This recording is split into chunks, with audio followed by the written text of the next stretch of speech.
In the pristine silence of Seattle's most exclusive martial arts dojo, where membership costs more than most people's annual salary, billionaire master Lena Hartley has never met anyone she couldn't break. But tonight, watching a tired janitor mop her floors with the same calm precision she applies to destroying opponents, something impossible happens. He meets her legendary strike with empty air, flowing around her attack like water around stone. For the first time in 15 years, the untouchable 8th Dan Master feels what her students have always felt: powerless. If you want to see how a man with nothing teaches a woman who has everything what true strength really means, stay with me until the end. And don't forget to hit that like button and drop a comment telling me what city you're watching from. I love seeing how far these stories travel. The sound of Lena Hartley's fist cutting through air was supposed to be the last sound her opponents heard before impact. Sharp, precise, inevitable. She'd perfected that sound over 23 years of training across 4 continents, under masters who made grown men weep. The whisper of her knuckles through empty space had become her signature, a promise kept in less than a second. Tonight, that sound meant nothing. The janitor didn't even look up. Lena stood in the center of her dojo, the vast space gleaming under recessed lighting that cost more than a luxury sedan. Every surface reflected her empire back at her: the hand-carved Japanese maple walls, the competition-grade mats that had hosted national champions, the floor-to-ceiling windows overlooking Seattle's glittering skyline. This was the Hartley Institute for Advanced Martial Arts, and it was hers. Every inch of it. Every student who trained here paid $25,000 a year for the privilege of learning from her. Most of them never made it past the first month. And yet, here was this man, this nobody in a janitor's uniform, pushing a mop across her floors with the steady rhythm of someone who'd done this 1,000 times before and would do it 1,000 times again. "Excuse me," Lena said. Her voice carried the same precision as her strikes, clear, controlled, impossible to ignore. The janitor paused. He looked up slowly, and Lena found herself studying a face that didn't match the uniform. Mid-30s, she guessed, strong jaw, eyes that held exhaustion, and something else. Something that looked almost like peace. His dark hair was slightly too long, curling at his collar. His hands, wrapped around the mop handle, were scarred in ways that told stories. "Yes, ma'am." His voice was quiet, respectful, but not submissive. There was a difference, and Lena noticed. "You're new." It wasn't a question. "Started last week, evening maintenance. I was told you close at 9, so I usually come in after." He glanced at the clock on the wall, 8:47 p.m. "I didn't realize anyone would still be here." Lena felt something stir in her chest. Irritation, maybe? Or was it curiosity? She'd trained herself not to feel curious about people anymore. Curiosity led to attachment, and attachment led to weakness. She'd learned that lesson early, and she'd learned it thoroughly. "What's your name?" "Evan Brooks, ma'am." "Well, Evan Brooks, do you know who I am?" Something flickered across his face. Was it amusement? "Yes, ma'am. You're Lena Hartley, 8th Dan Black Belt, 3-time world champion, youngest female master in the American Martial Arts Federation's history." He paused. "Also my employer, technically." "Technically," Lena repeated. She took a step closer, her bare feet silent on the mat. She was still in her training gi, the fabric crisp and white, tied with a black belt so worn it had gone gray at the edges. "You know what an 8th Dan is?" "I have some idea." Some idea. Lena felt her jaw tighten. All day she'd been teaching students who treated her like a deity, who bowed so low their foreheads nearly touched the mat, who whispered her name with reverence in the locker rooms. And here was this janitor, this man who cleaned her floors, speaking to her like she was just another person. "It means I've spent my entire adult life perfecting something most people can't even begin to understand. It means I can break bones without thinking about it. It means I am one of less than 200 people in this country who has earned this rank." Evan nodded slowly. "That's impressive, ma'am." The words were right, but the tone was wrong. There was no awe in it, no fear, just a simple acknowledgement, like she'd told him she had a college degree or owned a nice car. "Are you mocking me, Mr. Brooks?" "No, ma'am." He looked genuinely surprised. "I apologize if it came across that way." Lena studied him. She'd made a career out of reading people, of seeing the microsecond tells that revealed intention before action. But this man was still as water. His breathing was even. His shoulders were relaxed. His eyes held hers without challenge, but also without submission. It was infuriating. Have you ever trained? The question came out sharper than she'd intended. A little, here and there. Here and there, Lena repeated. She was aware that she was being petty now, needling this man who'd done nothing wrong except fail to be impressed by her, but she couldn't seem to stop herself. All evening, she'd been working through forms, trying to perfect a technique that should have been perfect a decade ago. She was tired, frustrated, and this man's calm was like sandpaper against her nerves. What style? She asked. Nothing formal, just things I picked up. Things you picked up? Lena felt a smile that wasn't really a smile touch her lips. Would you like to pick up something else? Evan's eyes narrowed slightly. Ma'am? Spar with me. The words hung in the air between them. Lena watched his face, waiting for the fear, the nervous laughter, the stammered excuse. Instead, Evan just looked at her with that same impossible calm. I don't think that's a good idea, he said quietly. Afraid you'll get hurt? No, ma'am. He set the mop carefully against the wall. Afraid I'll lose my job. I own this place, Mr. Brooks. I decide who gets fired, and right now I'm telling you I want to see what you can do with those things you picked up here and there. She gestured to the center mat. Unless you'd like to decline a direct request from your employer? It was manipulation, and they both knew it. Lena felt a flicker of shame, but she pushed it away. She wanted this, needed this. Some release for the pressure that had been building in her chest all day, all week, maybe for years. Evan looked at her for a long moment. Then he glanced toward the corner of the dojo where she now noticed a backpack sat against the wall. How had she missed that before? Caleb, he said softly. Come here, buddy. Lena's head snapped toward the corner. A child emerged from behind a support pillar. A boy, maybe 7 or 8 years old, with his father's dark hair and serious eyes. He'd been sitting there the entire time, and she hadn't seen him, hadn't heard him. The realization sent a small shock through her system. She prided herself on situational awareness. The boy walked over to his father with a sketchbook clutched against his chest. He looked at Lena without fear, but also without the usual curiosity children showed around strangers. This is my son, Caleb, Evan said, placing a hand on the boy's shoulder. He comes with me when I work nights. Caleb, this is Ms. Hartley. Hi, the boy said simply. Lena nodded at him, then turned back to Evan. So? Evan looked down at his son. Go sit on the bench over there, okay? And keep drawing. I'll just be a few minutes. Caleb nodded and walked to the bench that ran along the far wall. He climbed up, settled his sketchbook on his lap, and went back to whatever he'd been working on, apparently unconcerned that his father was about to spar with a woman who could hospitalize most trained fighters. Evan turned back to Lena. He was still in his maintenance uniform, dark blue work pants and a matching shirt with Brooks embroidered on the chest. He kicked off his work boots, revealing white socks that had seen better days. Any rules? He asked. Lena felt her heartbeat quicken. This was what she wanted. This moment of clarity before engagement, when everything else fell away and there was only the mat and the opponent. Light contact, no strikes to the face or groin. First person to achieve a dominant position or force a tap out wins. All right. They moved to the center of the mat.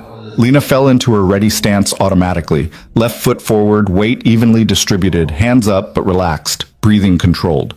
23 years of muscle memory made her body into a weapon without conscious thought. Evan just stood there, not slouching, but not in any recognizable fighting stance either. His hands were at his sides. His feet were shoulder-width apart. He looked like he was waiting for a bus. You need to, Lena started to say, then stopped herself. Fine. If he wanted to get taken down immediately, that was his problem. She moved. The technique was a feint high followed by a sweep low, a basic combination she'd used to take down opponents twice her size. Her lead hand flashed toward his face, drawing his attention up, while her back leg swept toward his ankle with enough force to send him hard to the mat. Her hand cut through empty air, Her legs swept through space where his ankle had been a microsecond earlier, and Evan was standing 3 feet to her left, still in that same non-stance, looking at her with what might have been concern. "Are you okay, ma'am?" Lena felt heat rush to her face. She'd missed. That was impossible. She never missed. Not on basic techniques. Not on techniques she could execute in her sleep. "Again," she said, her voice tight. This time, she didn't faint. She went straight in with a clean combination. Jab, cross, roundhouse kick to the midsection. Fast, precise, textbook perfect. Evan moved like smoke. He wasn't fast, exactly. Fast implied effort, acceleration, force. He just wasn't there when her strikes arrived. Her jab found air. Her cross whistled past his shoulder. Her kick swept through the space where his ribs should have been, and she had to catch herself from overextending. She spun back to face him, breathing harder now. He was still in that same relaxed posture, watching her with those calm eyes. "You're holding back," she said. "Yes, ma'am." "Don't." "Ma'am, I don't think so. I said don't hold back." The words came out louder than she'd intended, echoing in the empty dojo. From his bench, Caleb looked up from his drawing, but didn't seem alarmed. Evan's expression didn't change, but something shifted in his posture. Not a fighting stance. Still, nothing she recognized. But there was a quality of attention now, like the surface of a still pond right before a stone breaks through. Lena attacked with everything she had. For the next 90 seconds, she threw every technique in her arsenal at him. Strikes, kicks, takedowns, grappling attempts, combinations that had won her championships.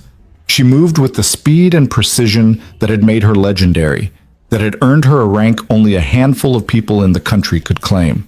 And Evan Brooks, janitor, moved around her like water flowing around stones. He never blocked. Blocking meant force meeting force, impact, resistance. Instead, he simply wasn't where her techniques landed. When she tried to grab him, his sleeve slipped through her fingers like silk. When she aimed a kick at his knee, he'd already shifted his weight, turning the target into empty space.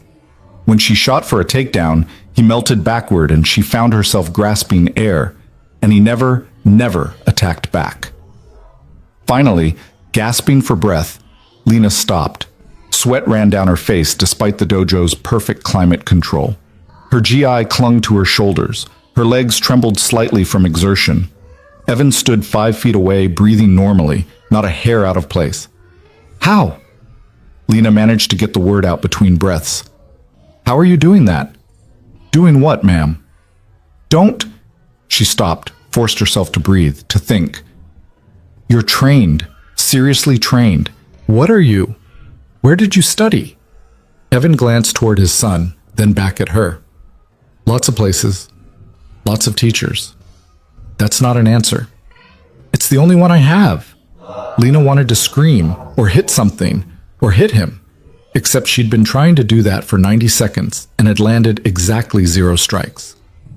"Why are you working as a janitor if you can move like that?" "Because I needed a job with evening hours so I could have my son with me." Evan's voice remained patient, but there was something underneath it now, something that might have been sadness. "Because the janitorial company doesn't ask questions about gaps in your resume, because I needed to work, and this place was hiring, and I'm good at cleaning." "You could be teaching. You could be competing. Do you have any idea how much money?" "But I know exactly how much money, ma'am." He cut her off gently but firmly. "I've been there. Done that. It wasn't for me." "That's insane." "Maybe." He walked past her to retrieve his mop. "Is there anything else you need? Or can I finish my work?" Lena stared at him. She'd just been comprehensively demonstrated to, not defeated, because he'd never tried to defeat her, but something worse. Dismissed. Made irrelevant. And now he was going back to mopping her floors like nothing had happened. "Who are you?" she asked. Evan paused with the mop handle in his hands. For the first time since she'd spoken to him, something like emotion crossed his face. "Just a guy trying to take care of his kid, Ms. Hartley. That's all. Just a guy." He moved to a different section of the floor and resumed mopping with the same steady rhythm as before. The conversation, apparently, was over. Lena stood in the center of her dojo, her empire, her achievement, her proof to the world that she was exceptional, and felt something she hadn't felt in over a decade. Small. She walked to the bench where Caleb sat drawing and lowered herself onto the wood, her legs still shaky from exertion. The boy didn't look up, absorbed in whatever he was creating. "What are you drawing?" Lena asked. Her voice came out rougher than she'd intended. Caleb held up his sketchbook. The page was filled with fluid lines, figures in motion. She recognized them after a moment. It was her and Evan, but not like any photograph or video would have captured them. He'd drawn movement itself, capturing not the moment of impact, but the space between moments. Her strikes were aggressive slashes of charcoal, all angles and force. Evan's evasions were soft curves, flowing around her aggression like streams around rocks. The drawing showed her something she hadn't been able to see in the moment. She looked angry, desperate, fighting against something rather than for something. Evan looked peaceful, sad even, just making space for her fury until it exhausted itself. "That's remarkable," Lena said quietly. Caleb looked at the drawing, then at her. "My dad says everyone has their own way of moving. He says you can tell a lot about people by how they move." "What can you tell about me?" The boy considered this with a seriousness that seemed too old for his age. "You move like you're trying to prove something." The words hit harder than any physical strike could have. Lena felt something crack in her chest, some armor she'd been wearing so long she'd forgotten it was there. "What about your dad?" she asked. "How does he move?" "Like water. He says water doesn't fight, it just finds the way." Across the dojo, Evan continued mopping, the soft swish of the mop against the floor the only sound in the vast space. Lena watched him work, seeing him differently now. Not as a janitor, not as an opponent, as someone who'd found something she was still searching for. "Your drawing is really good," she said to Caleb. "Thank you." He went back to his sketchbook, adding detail to the flowing lines that represented his father. Lena sat there for a long time, watching Evan work, watching Caleb draw, feeling the sweat cool on her skin and her breathing slowly return to normal. Her dojo had never felt so quiet, or so loud, in the way silence can be loud when it forces you to hear your own thoughts. She'd built everything she had on the principle that mastery meant dominance, that to be the best meant to be untouchable, unreachable, above. She'd sacrificed relationships, friendships, any semblance of a normal life, all in pursuit of perfection. And she'd achieved it. She was perfect. Her techniques were flawless. Her record was impeccable. Her reputation was unmatched. And tonight, a janitor had shown her that perfection without purpose was just empty movement. Finally, she stood. Her legs had stopped shaking. Evan was working his way toward the entrance, nearly finished with the floor. "Mr. Brooks," she called.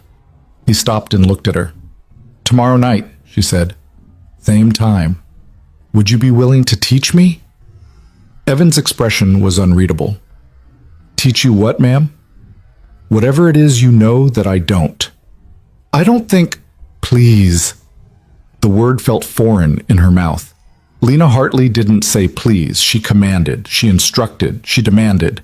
But standing here, still sweating from her failed attempts to touch him, feeling more exposed than she'd felt in years, the word came out naturally. Evan looked at his son. Caleb had stopped drawing and was watching them both with those serious eyes. "We'll be here anyway," Caleb said softly. "And you have lots of space." A smile flickered across Evan's face, the first real expression she'd seen from him. "Yeah, we do have lots of space." He looked back at Lena. "All right, tomorrow night. But I'm not a teacher, Ms. Hartley. I can show you some things, but I can't make you understand them." "I'll take that chance." He nodded and returned to his work. Lena gathered her things from her office. Her bag, her phone, with its 23 unread messages from students and business contacts. She usually stayed for another hour, reviewing footage of her training, analyzing every movement, searching for imperfections to eliminate. Tonight, she left. As she pushed through the dojo's front entrance into the Seattle night, the cool air hit her face like a revelation. The city sprawled before her, lights reflecting off Puget Sound in the distance, the Space Needle rising above the skyline like a declaration. She'd conquered this city, built her empire here, become a legend here. And tonight, she'd learned she knew nothing.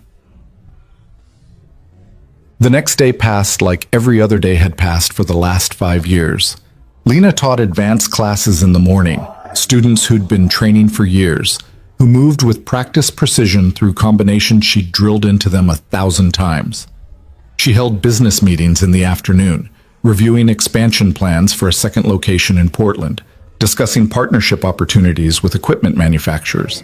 She did interviews with martial arts magazines, provided testimonials for training programs, reviewed applications from prospective students. By evening, she'd taught or spoken to over 60 people, and she couldn't remember a single conversation. At 8:45 p.m., Lena stood in the center of her empty dojo, wearing her training gi, waiting. The silence felt different tonight, expectant. She'd sent her last class home early, told her administrative assistant she was working on new curriculum and didn't want to be disturbed. At 8:53, she heard the sound of the entrance door opening. Footsteps. The squeak of a maintenance cart's wheels. Evan appeared in the doorway, Caleb at his side. He saw her standing there and paused. "Ms. Hartley." "Evan?" She didn't call him Mr. Brooks this time. It felt wrong, formal in a way that missed the point. "Thank you for coming. We come every night anyway." But he pushed his cart to the side and stepped onto the mat. Caleb headed for his bench with his backpack and sketchbook. Lena felt nervous. The realization startled her. She couldn't remember the last time she'd felt nervous about training. Nervous before competitions, maybe, years ago. But this was different.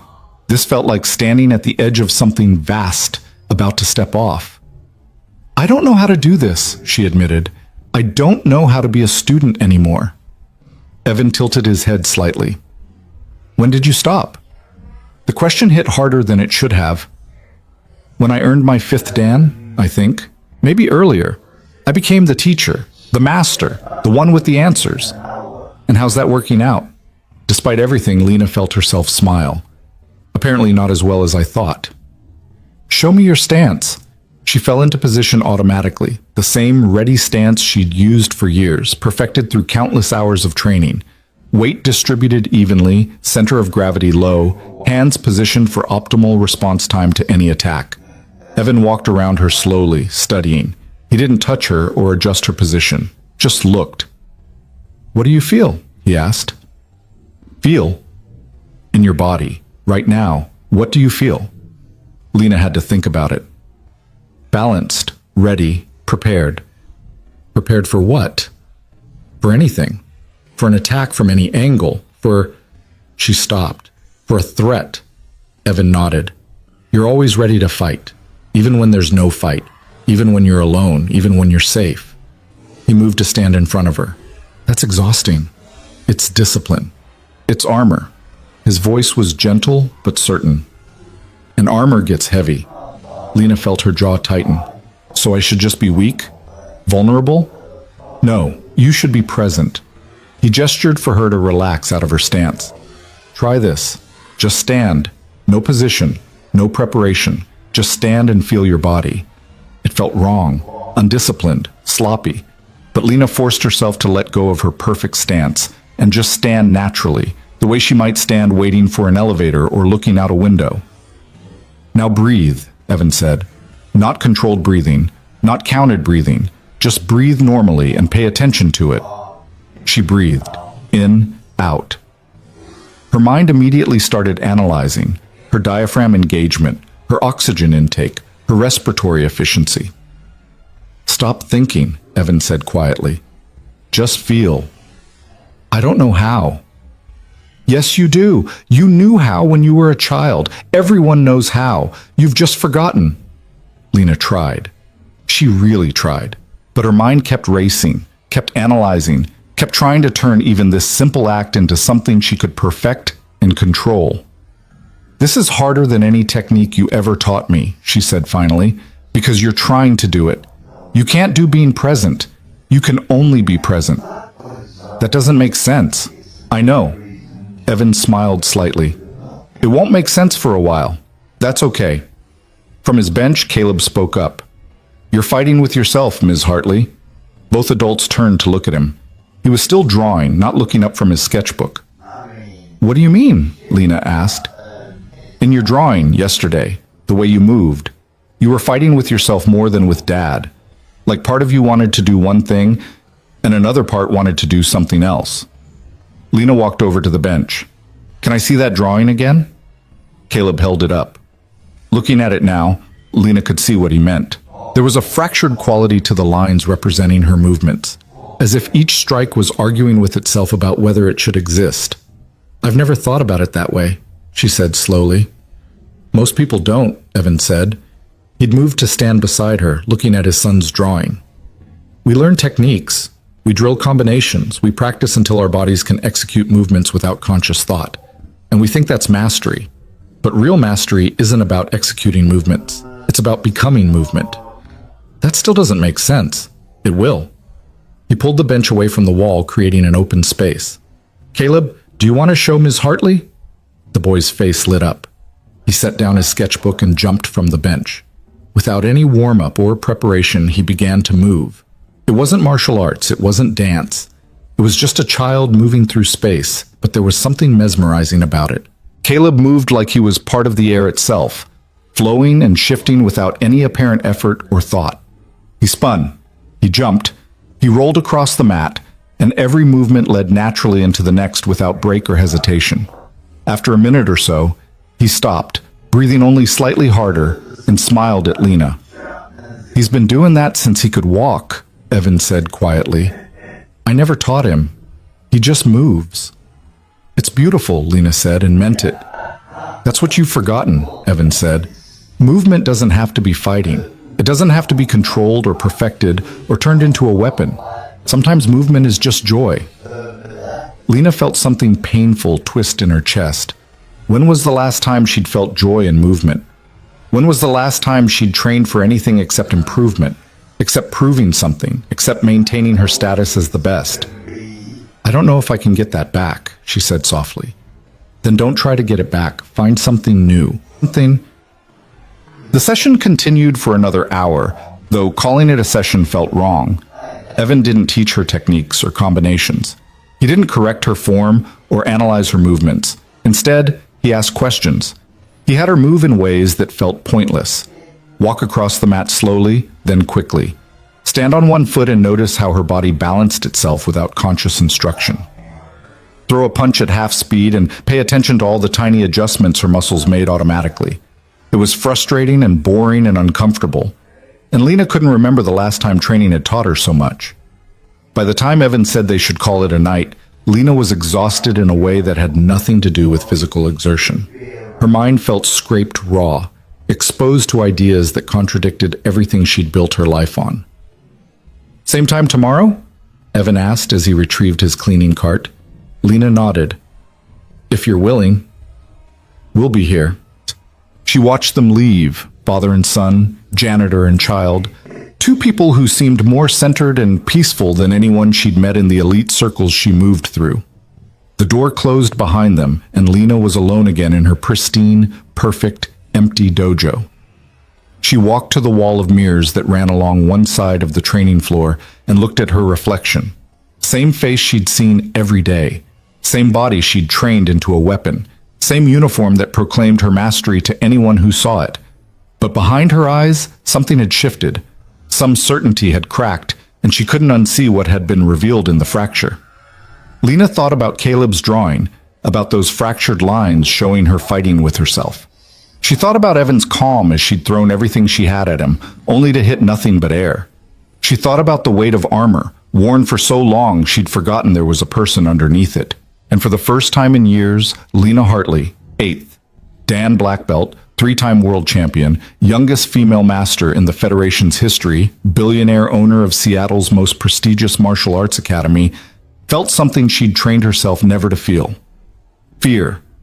Not fear of failure, not fear of defeat. Those were simple fears, easily addressed through more training, more discipline, more control. This was the fear of realizing that everything you'd built might be built on a foundation that was never as solid as you believed. The fear of discovering that the thing you'd sacrificed everything to achieve might not be the thing you actually needed. The fear of understanding that the only thing standing between you and what you've been searching for is you. Lena stood before that mirror for 20 minutes after Evan and Caleb left, watching her reflection like it belonged to a stranger. When she finally moved, Her muscles ached in places that had nothing to do with physical training. She changed in her private office, pulled on designer jeans and a cashmere sweater that cost more than Evan probably made in a week, and drove home to her penthouse overlooking Elliott Bay in a car that could have fed a family for a year. The elevator ride to the 42nd floor felt longer than usual. Her apartment greeted her with the same austere perfection it always did. Minimalist furniture in blacks and grays, art on the walls that was expensive but not meaningful. A kitchen so pristine it looked like it had never been used, because it hadn't, mostly.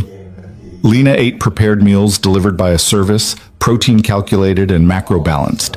She slept 6 hours a night on a mattress recommended by sleep scientists. She lived like an athlete in eternal training for a competition that never came.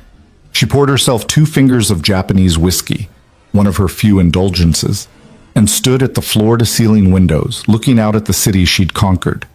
Seattle glittered below her, all ambition and innovation and wealth. A city that rewarded people like her who were willing to sacrifice everything else for success. Somewhere down there, Evan was probably putting Caleb to bed in whatever small apartment they could afford on a janitor's salary. Reading him a story maybe, tucking him in, doing all the simple, ordinary things that Lena had never done and would never do. She thought about Caleb's drawing again. Those fractured lines, fighting with herself. The whiskey burned going down, but it didn't warm her. The next 3 weeks passed in a rhythm that felt both strange and increasingly necessary. Days belonged to Lena's regular life, but teaching classes, managing her business, maintaining her reputation as Seattle's most formidable martial arts master. But evenings became something else. At 8:45, she would clear her dojo of students and staff, and at 8:53, Evan and Caleb would arrive. What happened in those hours defied everything Lena had learned about training. Evan never demonstrated techniques, never corrected her form, never pushed her to go harder, faster, better. Instead, he asked impossible questions and gave her exercises that seemed designed to frustrate her. Walk across the mat, he told her one night, but feel every part of your foot as it touches the floor, not as technique, just as sensation. Lena walked, stopped. This is ridiculous. I'm not learning anything. You're learning that you've forgotten how to feel, Evan said calmly. He was sitting on the bench next to Caleb, who was drawing as usual. Your body has become a machine you operate. You've forgotten it's also a thing you live in. That's the same thing. It's not. Another night, he had her stand on one leg with her eyes closed. Not as a balance exercise, just standing, feeling. What's the point of this? Lena demanded after 5 minutes of wobbling. What do you feel? Evan asked instead of answering. Frustrated, stupid, like I'm wasting time. Underneath that, in your body, what do you feel? Lena forced herself to pay attention to actual physical sensation instead of her emotional reaction. My ankle is making constant tiny adjustments. My hip is engaging muscles I don't usually notice. My arms are doing something, I'm not sure what, to help me balance. Right. Your body knows how to balance itself. It's been doing it since you learned to walk, but you don't trust it. You try to control it. Control is discipline. Control is fear. The words hit like a slap. Lena opened her eyes and nearly fell over as her balance shifted. She caught herself, both feet on the ground now, staring at Evan. What did you say? You heard me. His voice was gentle but unwavering. Everything you do comes from fear. Fear of being weak. Fear of being ordinary. Fear of not being perfect. That's not... Lena stopped. Her jaw was tight. Her hands were clenched. Her whole body had gone rigid in defensive response. You don't know me. I know what I see. And I see someone who spent so long building armor that she's forgotten what she's protecting. Lena wanted to throw him out. Wanted to tell him he was fired, that she didn't need this, that she was fine exactly as she was. But the words wouldn't come. Because standing there in her empty dojo, facing this janitor who moved like water and spoke like he could see through her skin, Lena couldn't lie. I don't know how to be any other way, she said finally. Her voice came out smaller than she'd intended. Then let's find out together. From the bench, Caleb spoke without looking up from his drawing. It's okay to be scared, Ms. Hartley. Dad says courage isn't not being scared, it's being scared and doing it anyway. Lena looked at the boy, this 8-year-old who seemed to understand things that most adults never figured out. "What are you drawing tonight?" Caleb held up his sketchbook. The page showed a figure, her, she realized, with layers drawn around it like an onion. Each layer was more rigid, more geometric, more like armor. But at the very center, barely visible, was something soft and curved and organic. "That's you," Caleb said. "Dad says everyone has a real self and a protected self. The protected self is all the things you show people. The real self is what's underneath. Which one is supposed to be better?" "Neither. They're both you, but the protected self gets tired from always standing guard. Sometimes it needs to rest." Lena felt her eyes burn. She blinked hard, refusing to let tears come. She hadn't cried in years. Tears were weakness. Tears were loss of control. Tears were human. "Can I buy that drawing from you?" she asked. Caleb looked surprised. "You want it?" "Yes." "You don't have to pay me. I'll give it to you." He carefully tore the page from his sketchbook and held it out. Lena took it like it was something precious. "Thank you." "You're welcome." That night, after Evan had finished his cleaning and they'd left, Lena didn't go home. She sat on the bench where Caleb always drew, holding his sketch, looking at the layers he'd drawn around that small, soft center. She thought about all the things she'd done to protect herself, the perfect technique, the fearsome reputation, the wealth that kept her separate from people who might want something from her, the control that meant she was never surprised, never vulnerable, never caught off guard. Except she had been caught off guard by a janitor with tired eyes and a way of moving that made her realize she'd been fighting shadows while real strength flowed past her like water around stone. The next evening, Lena did something she hadn't done in 5 years. She called her sister. "Lena?" Sarah's voice came through with shock and what might have been pleasure. "Is everything okay?" "Yes. I think so. I don't know." Lena paced her office, phone pressed to her ear. "Can I ask you something?" "Of course." "When was the last time you saw me happy?" Silence on the other end. Then, carefully, "What's going on?" "Just answer the question." Sarah took a breath. "Honestly, I can't remember. Not recently. Maybe when you won your 3rd world championship? But even then, you seemed more relieved than happy, like you'd passed a test instead of achieved something you wanted. Why didn't you say anything?" "I did. Multiple times. You told me I didn't understand what it took to be exceptional. That happiness was for people with ordinary ambitions." Lena closed her eyes. She had said that. She remembered saying it, remembered believing it. "I was wrong." "Lena, what's happening?" "I met someone who's making me question everything."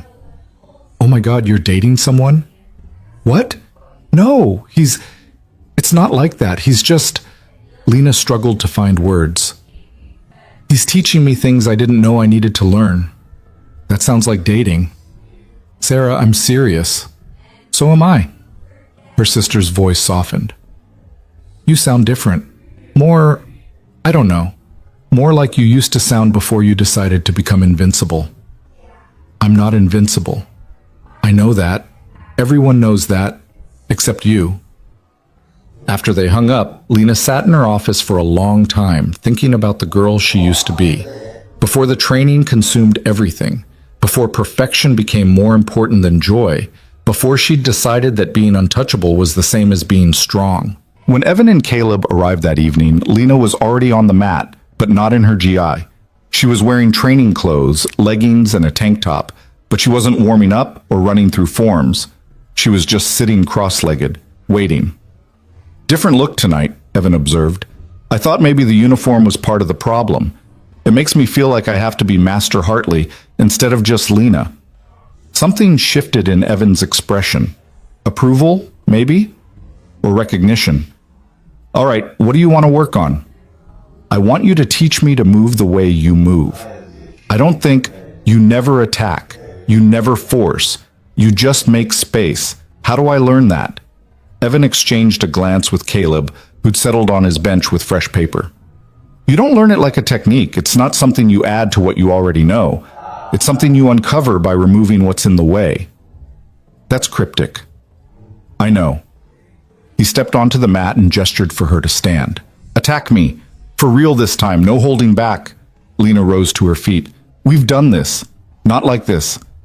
Before you were trying to prove something. This time, I want you to pay attention to what you feel right before you move. That split second before your body executes the technique. Notice it. Lena set herself and threw a jab. Fast, clean, perfect form. Stop, Evan said. Her fist was inches from his face. He'd barely moved. What did you feel? I don't understand the question. Right before you threw that punch, what did your body feel? I decided to throw a jab, and I threw it. No, before the decision. What told you to decide? Lena lowered her fist, frustrated. Nothing told me. I just chose. Try again. Slower this time, slow enough that you can notice what happens before the choice. She tried, chambered her fist, started to extend it, paying attention to every microsecond of the movement. And there, just before her arm moved, she felt it. A tiny tension, a gathering of intention, a moment where her body prepared itself for action. I felt something, she said slowly, like a tightening. That's your body preparing to force, Evan said. Every technique you know starts with that tension. You gather force and then release it. It's fast, it's effective, but it's effortful. And anyone who's trained can feel it coming. So how do you move without it? You don't move without intention. You just don't gather force first. You move from stillness directly into action with no bridge between. That's impossible. It seems impossible because you've trained your body to always build up before releasing. But watch. Evan stood completely still, totally relaxed. Then his hand was simply touching Lena's shoulder. There had been no wind-up, no preparation, no visible transition between still and moving. His hand was just somewhere else than it had been, and the movement between was so smooth it had been nearly invisible. How did you do that? By not doing it, by letting it happen. That's the same thing. No, it's not. Doing requires effort. Happening just requires permission. Lena wanted to throw something. This was worse than the walking exercises, worse than the standing on one foot, worse than anything. It was like trying to grasp water with her fists. I don't know how to give permission. I know. That's what we're working on. For the next hour, Evan had her practice the simplest movement imaginable, raising her arm. Over and over, he had her lift her arm, but pay attention to that moment of gathering, that tension that preceded action. Every time she felt it, she was supposed to stop, relax, and try again. It was maddening. Every time she tried to move without the tension, nothing happened. Her arm just stayed at her side, heavy and useless. I can't do this, she said finally. My body doesn't work this way. Everyone's body works this way. You've just trained yours not to. Evan moved beside her and raised his own arm slowly, with visible effort. Watch. When I move like you move, I tense first. His shoulder visibly tightened before his arm rose. When I move like water, I allow first. He relaxed completely, and his arm simply floated upward, effortless and smooth. Feel the difference? I see it. I don't know how to do it. Because you're trying to do it. Stop trying. Just imagine your arm floating up, and then get out of the way. Lena closed her eyes, imagined her arm rising, and thought about getting out of the way, about not forcing, not controlling, not making it happen through will and discipline. Her arm twitched, lifted an inch, fell back. There, Evan's voice held excitement. Did you feel that? That tiny moment where it moved without effort? It barely moved at all. But it moved. That's the beginning. That's what you build from. Caleb spoke up from his bench. It's like when you're falling asleep. You can't make yourself fall asleep. You have to let yourself fall asleep. Exactly, Evan said. Every night you practice letting go of control. You just don't realize you're practicing it. Lena opened her eyes and looked at her arm like it belonged to someone else. She'd spent 23 years training this body to respond to her commands instantly and perfectly. And now she was trying to teach it to move without her commanding it at all. It felt backwards, impossible. But that tiny twitch, that inch of movement that had happened without effort, she'd felt it. For a microsecond, her arm had moved the way Evan moved, flowing instead of forcing. Again, she said. They worked until Evan needed to start his cleaning rounds. By the end of the session, Lena could sometimes raise her arm halfway with that quality of effortless movement. Sometimes. Maybe one time in 10. The other 9 times, she fell back into her old patterns. Gather, tense, force, execute. This is going to take forever, she said, exhausted and frustrated. Probably, Evan agreed. Undoing 20 years of training usually does. Why did you stop? The question came out before Lena could stop it. You said you'd been there, done that. You clearly trained at a very high level. Why did you walk away? Evan was quiet for a long moment. Caleb had stopped drawing and was watching his father with those serious eyes. I didn't walk away, Evan said finally. I fell, and I couldn't get back up, not as the person I'd been. What happened? Life happened, the kind that breaks you down to nothing so you can figure out if there's anything real underneath all the things you thought you were. He glanced at Caleb, and something soft moved across his face.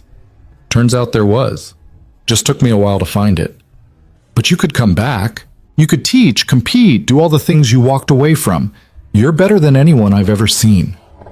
Better at what? Evan asked. Better at winning? Better at being feared? Better at standing alone at the top of a mountain looking down at everyone else? He shook his head. I spent years chasing that. It didn't make me happy. It didn't make me whole. It just made me lonely. Lena felt those words land in her chest like stones. So you chose mopping floors instead? I chose being present for my son.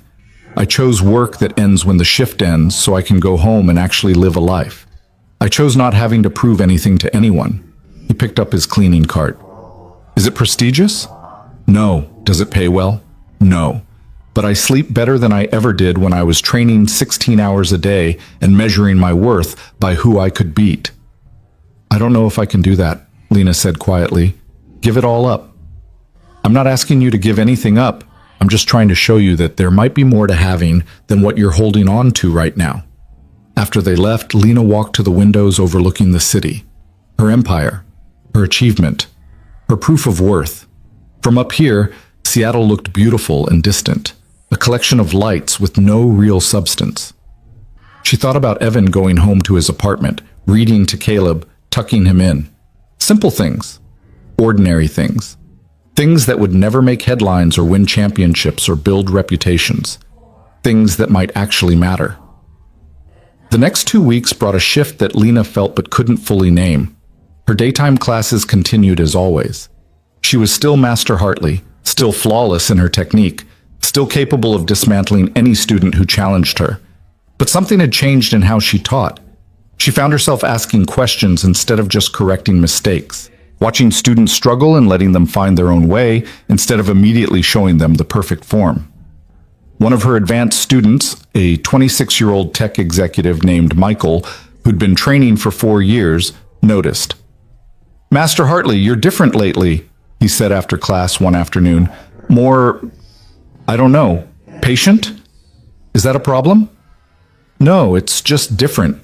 Usually you show us the right way and we drill it until we can execute. Lately you've been asking us questions about how things feel instead of whether they're correct. Lena considered this. Do you prefer the old way? Michael thought about it. Honestly, I don't know. The old way was clearer, simpler. You told us what to do and we did it. This new way is harder because I have to figure things out for myself. But, he paused. I think I'm learning more. Not more techniques. Something else. What?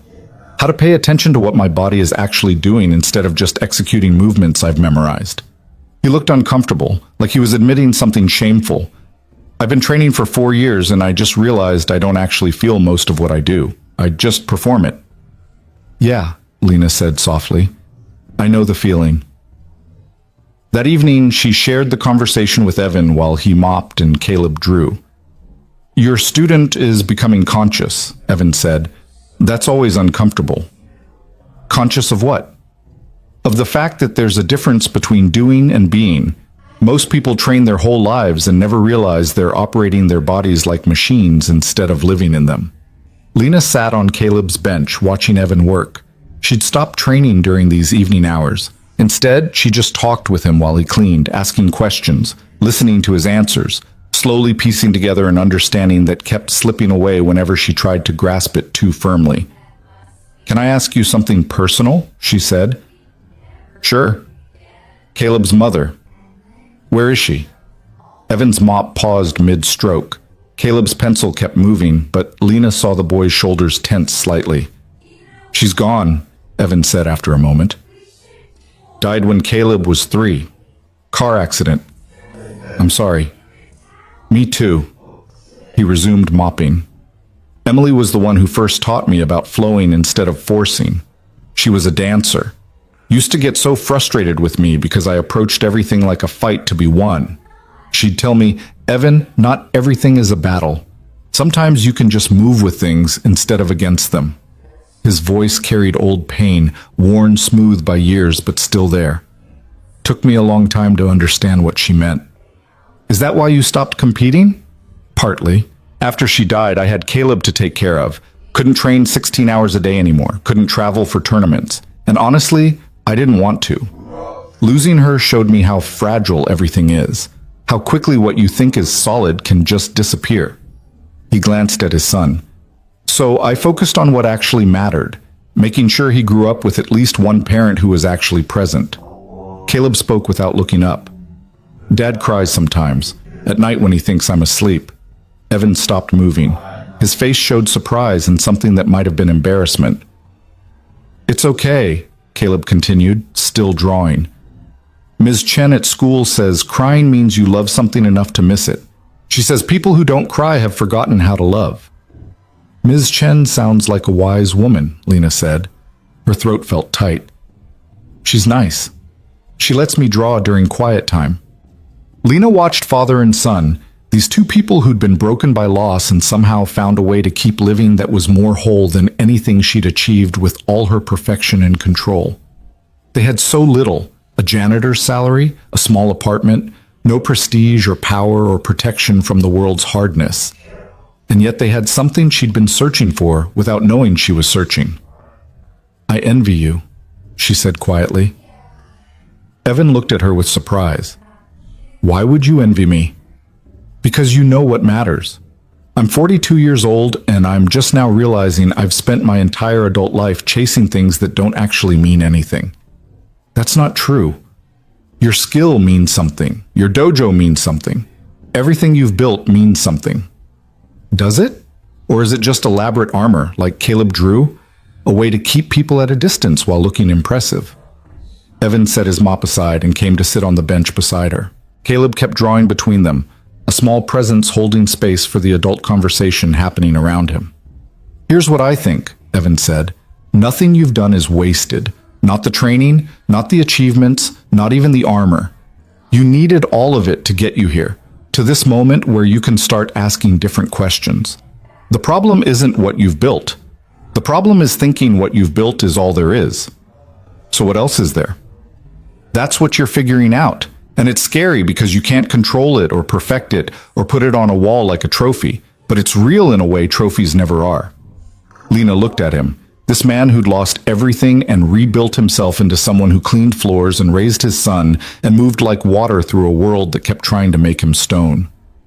"How did you get so wise?" "I'm not wise. I'm just tired of being hard." The words settled into Lena like truth she'd always known but never admitted. She was tired too. Tired of being untouchable, tired of being perfect, tired of standing alone at the top of her mountain. "Will you show me something?" she asked. "What?" "How you move with Caleb, not teaching, not training, just how you are together." Evan glanced at his son. "What do you think, buddy? Want to show Miss Hartley how we play?" Caleb's face lit up. He abandoned his drawing and jumped from the bench. "Can we do the water game?" "Sure." Lena watched as father and son moved to the center of the mat. They didn't bow or assume positions. They just started moving, slow and flowing, like a dance with no choreography. Evan would extend his hand and Caleb would flow around it. Caleb would kick softly, and Evan would let the movement push him into a turn. They were playing, Lena realized. They were using martial arts movements, but not as techniques, as a way to be together, to communicate without words, to exist in shared space. It was the most beautiful thing she'd ever seen. After a few minutes, they stopped, both smiling, and returned to the bench. That was the water game? Lena asked. We pretend we're water, Caleb explained. Water always finds a way around things. It doesn't fight. It just keeps flowing until it gets where it's going. Can I try? Both Evan and Caleb looked surprised. With us? Caleb asked. If you'll let me. The boy looked at his father, who nodded. They all moved to the mat, and Caleb explained the rules. There weren't any, really, except that you had to move like water and never force anything. Lena tried. She really tried, but every time Evan or Caleb moved toward her, her body wanted to block, to counter, to respond with technique. She felt clumsy and awkward, constantly catching herself about to execute some perfect combination instead of just flowing. You're thinking too much, Caleb said after a minute. Just feel where we are and go where we're not. I don't know how. Yes, you do. You just forgot. Close your eyes. Lena closed her eyes. Without vision, her other senses sharpened. She felt Evan moving close to her left side, felt Caleb circling to her right, and instead of preparing to defend or attack, she just moved, stepped away from Evan's approach, swayed back from Caleb's hand, let herself drift through the space between them. There, Evan said softly. That's it. That's water. For 30 seconds, Lena moved with them in darkness, flowing through space she couldn't see, trusting her body to sense and respond without her mind commanding it. It felt like flying, like dissolving, like finally letting go of something she'd been holding so tight her hands had gone numb. Then her mind kicked back in, trying to control again, and she stumbled. That was good, Evan said as she opened her eyes. Really good. I lost it. Of course you did. You've spent 23 years training yourself to never lose control. 30 seconds is amazing. Lena felt something break open in her chest, not cracking, but blooming. She looked at Evan and Caleb standing there on her pristine mat in her perfect dojo, these two people who had nothing she'd spent her life accumulating, and she felt something she hadn't felt in so long she'd forgotten the name for it, gratitude. Thank you, she said. Her voice cracked. Thank you for teaching me. We're not teaching you, Caleb said seriously. We're just reminding you what you already knew. And then, for the first time in years, Lena Hartley cried. The tears came hard and fast, surprising her with their intensity. Lena pressed her hands to her face, embarrassed and unable to stop, feeling years of held tension drain out through her eyes. She felt Caleb's small hand slip into hers, warm and certain, and that simple gesture made her cry harder. It's okay, the boy said softly. Dad says sometimes you have to cry out the old stuff before the new stuff has room to grow. Evan's hand settled on her shoulder, steady and undemanding. Take your time. So she did. She sat on the mat in her expensive dojo with a janitor and his 8-year-old son, and she cried for the girl she'd been before perfection became more important than joy, for the relationship she'd sacrificed to ambition, for the 23 years spent building armor instead of building connection, for the untouchable master who'd forgotten what it felt like to be touched. When the tears finally slowed, Lena wiped her face with her hands and laughed shakily. Sorry, I don't usually fall apart on people. You didn't fall apart, Evan said. You let something go. That's different. Feels the same. I know, but it's not. Lena looked at Caleb, who was still holding her hand. Thank you for being patient with me. You're welcome. Do you feel better? Yes, and also worse, and also different. She laughed again. I don't know what I feel, honestly. That's okay too. Evan stood and offered Lena his hand. She took it and let him pull her to her feet. I should let you finish your work, she said. I've kept you long enough. The floors will still be dirty tomorrow, but he retrieved his cart anyway. Same time next week? What? No. Lena shook her head. Tomorrow. If you're willing. Something passed between them, understanding maybe, or recognition that they'd crossed some threshold that couldn't be uncrossed. Tomorrow, Evan agreed. That night, Lena drove home through Seattle's gleaming streets and felt like she was seeing the city for the first time. The same buildings, the same lights, the same endless ambition rising toward the sky. But she was different, and that made everything look different too. She stood at her penthouse windows for a long time, not drinking whiskey, just standing, feeling the weight of her body on her feet, feeling her breath move in and out, practicing the thing Evan had been trying to teach her, being present without trying to control the present. It lasted maybe 2 minutes before her mind started spinning again, planning and analyzing and trying to make sense of what was happening to her. But 2 minutes was longer than 0 minutes. That had to count for something. The next evening, Lena was on the mat early, stretching in ways that felt different now. Not warming up for combat, just moving because movement felt good. When Evan and Caleb arrived, she was lying on her back doing slow leg raises, paying attention to how her abs engaged and released with each repetition. Starting without us? Evan set his cart by the door. Just playing around. Lena sat up. Can I ask you something? Anything. That celebrity you mentioned the first night, the one who tried to humiliate you, that really happened? Evan's expression closed slightly. Caleb had already headed for his bench, but he paused, looking back at his father. That wasn't tonight's story, Evan said carefully. I know. I'm sorry. I shouldn't pry. It's not prying. It's just... He glanced at Caleb. It's complicated. Dad, Caleb said quietly, you always tell me that talking about hard things makes them less hard. Evan smiled despite himself, using my own wisdom against me. That's fair. He walked to the mat and sat cross-legged. Lena joined him, and Caleb came over too, settling between them like he belonged there. His name was Marcus Chen, Evan began. He was the rising star of American martial arts 5 years ago. Young, charismatic, undefeated in competition. Social media famous. The kind of guy who made training look cool instead of difficult. He picked at the mat with his fingers. We trained at the same school for a while, back when I was still competing. He didn't like me much. Why not? Because I beat him. Once. In a sparring match that didn't matter, that nobody except the people in the room ever saw. But it mattered to him. I was older, less flashy, not interested in the celebrity side of things. And I made him look ordinary. Evan's voice carried old weariness. He never forgot it. What happened? Lena asked, though part of her already knew. She'd met enough Marcus Chens in her career, brilliant fighters whose ego mattered more than the art itself. About a year after Emily died, I was working at a gym.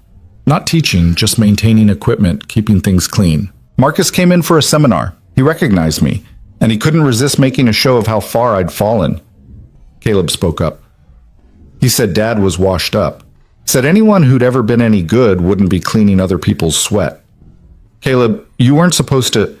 I was there, Dad. I heard everything. Evan closed his eyes briefly. Yeah, you were there. I'm sorry you were there. What did you do? Lena asked. Nothing, at first. I needed the job. Couldn't afford to lose it because some guy with an ego wanted to relive old grudges. But Marcus wouldn't let it go. He kept pushing. Finally challenged me in front of everyone at the seminar. Said if I had any pride left, I'd step on the mat. And you did. I did. Not because of pride. Because I saw his students watching him humiliate me, and I saw them learning that it was okay to treat people that way. To kick someone when they're down.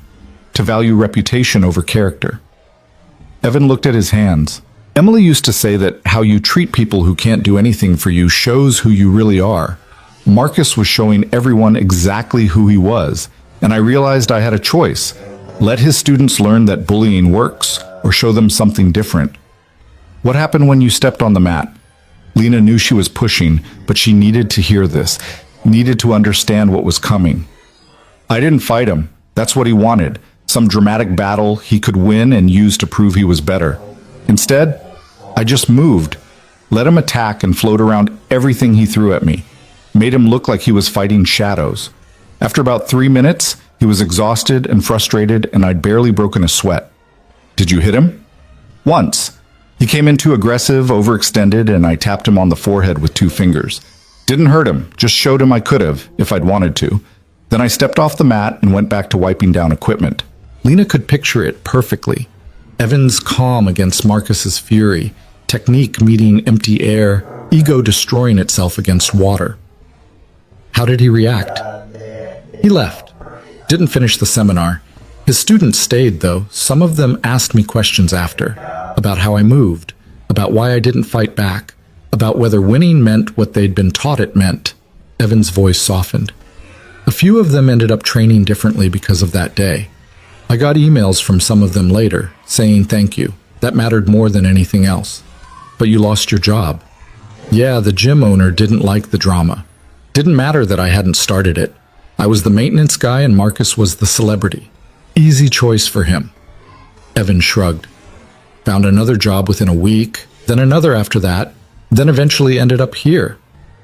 Lena felt anger rise in her chest. Not at Evan, but for him. At a world that valued flash over substance, reputation over character, celebrity over quiet dignity.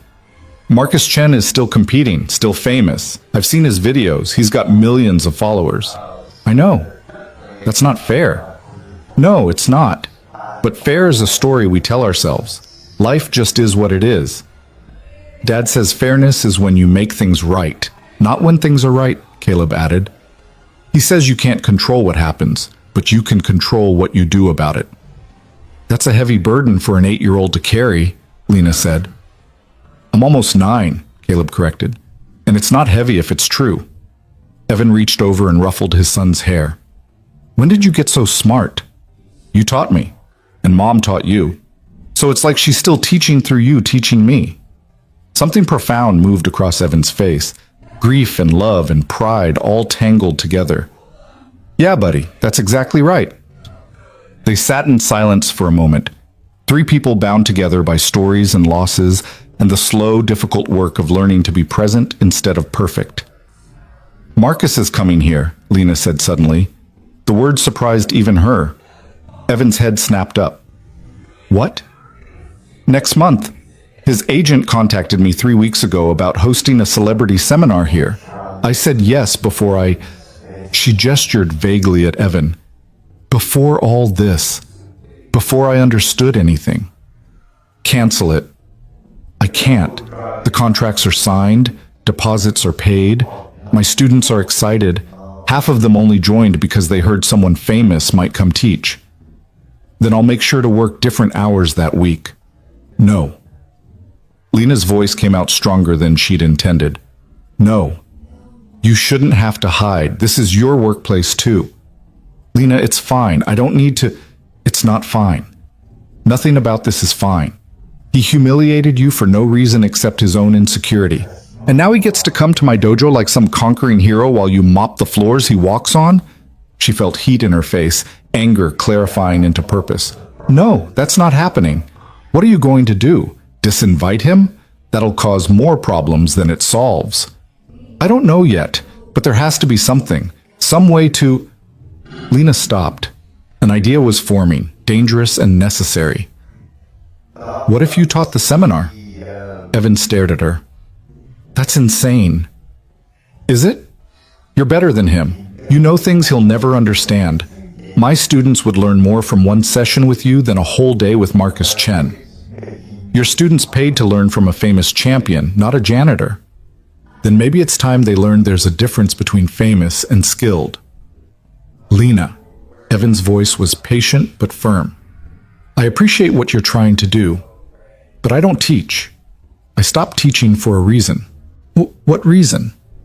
Because teaching means standing in front of people and acting like you have answers. And I don't have answers. I just have questions that led me somewhere different than where I started. That's exactly what makes you qualified to teach. Marcus Chen has all the answers. That's his problem. You understand that mastery is a question, not a destination. This is a bad idea. Probably, but it feels like the right bad idea. Caleb had been watching this exchange like a tennis match. Now he spoke up. Ms. Hartley, why do you care so much about what happened to my dad? The question stopped Lena cold. Why did she care? She barely knew these people. They'd been in her life for less than a month. And yet the thought of Evan hiding in storage closets while Marcus Chen strutted around her dojo made her physically angry. Because it's not right, she said finally, because I've spent my whole life believing that skill and dedication would be enough. That if you were the best, people would see it and respect it. And your father is the best martial artist I've ever seen, and he's invisible. That breaks something I thought was true about the world. So you want to fix it, Caleb said. You want to make the world work the way it should work instead of the way it does work. Yes? Is that wrong? No, it's just hard. Dad says the world is really big and people are really small. Sometimes all you can do is make your own small space work right and hope it spreads. What if I want to make a bigger space work right? Then you need help. One person can't change things, but lots of people can. Lena looked at this child who spoke with the clarity of someone 3 times his age, and she understood why Evan had given up everything else to make sure this boy grew up with a present father. Caleb wasn't just smart, he was wise in ways that couldn't be taught, only modeled. You're right, Lena said. I can't do this alone. I'll need help from people who matter, people with influence. What are you thinking? Evan asked warily. I'm thinking that Marcus Chen agreed to teach at my dojo because it's prestigious. Because being associated with the Hartley Institute means something in martial arts circles. Lena felt the idea crystallizing as she spoke. What if I invited other masters to attend? Made it a gathering of peers instead of just a celebrity showcase? He'd never agree to that. He doesn't have to agree. The contract says he'll teach a seminar. It doesn't specify the audience composition. She pulled out her phone. I know at least 6 8th dans within driving distance. People I've trained with, competed against, people who value substance over social media. If they all show up, he'll be exposed, Evan said quietly. You'll put him in a room with people who can see through his flash to what's actually there. Yes. That's cruel. Is it crueler than what he did to you? Evan was silent for a long moment. 2 wrongs don't make a right. No. But sometimes accountability looks like being seen clearly by people who actually understand what they're looking at. What about me? Where do I fit in this plan? Lena met his eyes. You'll be there, working, as usual.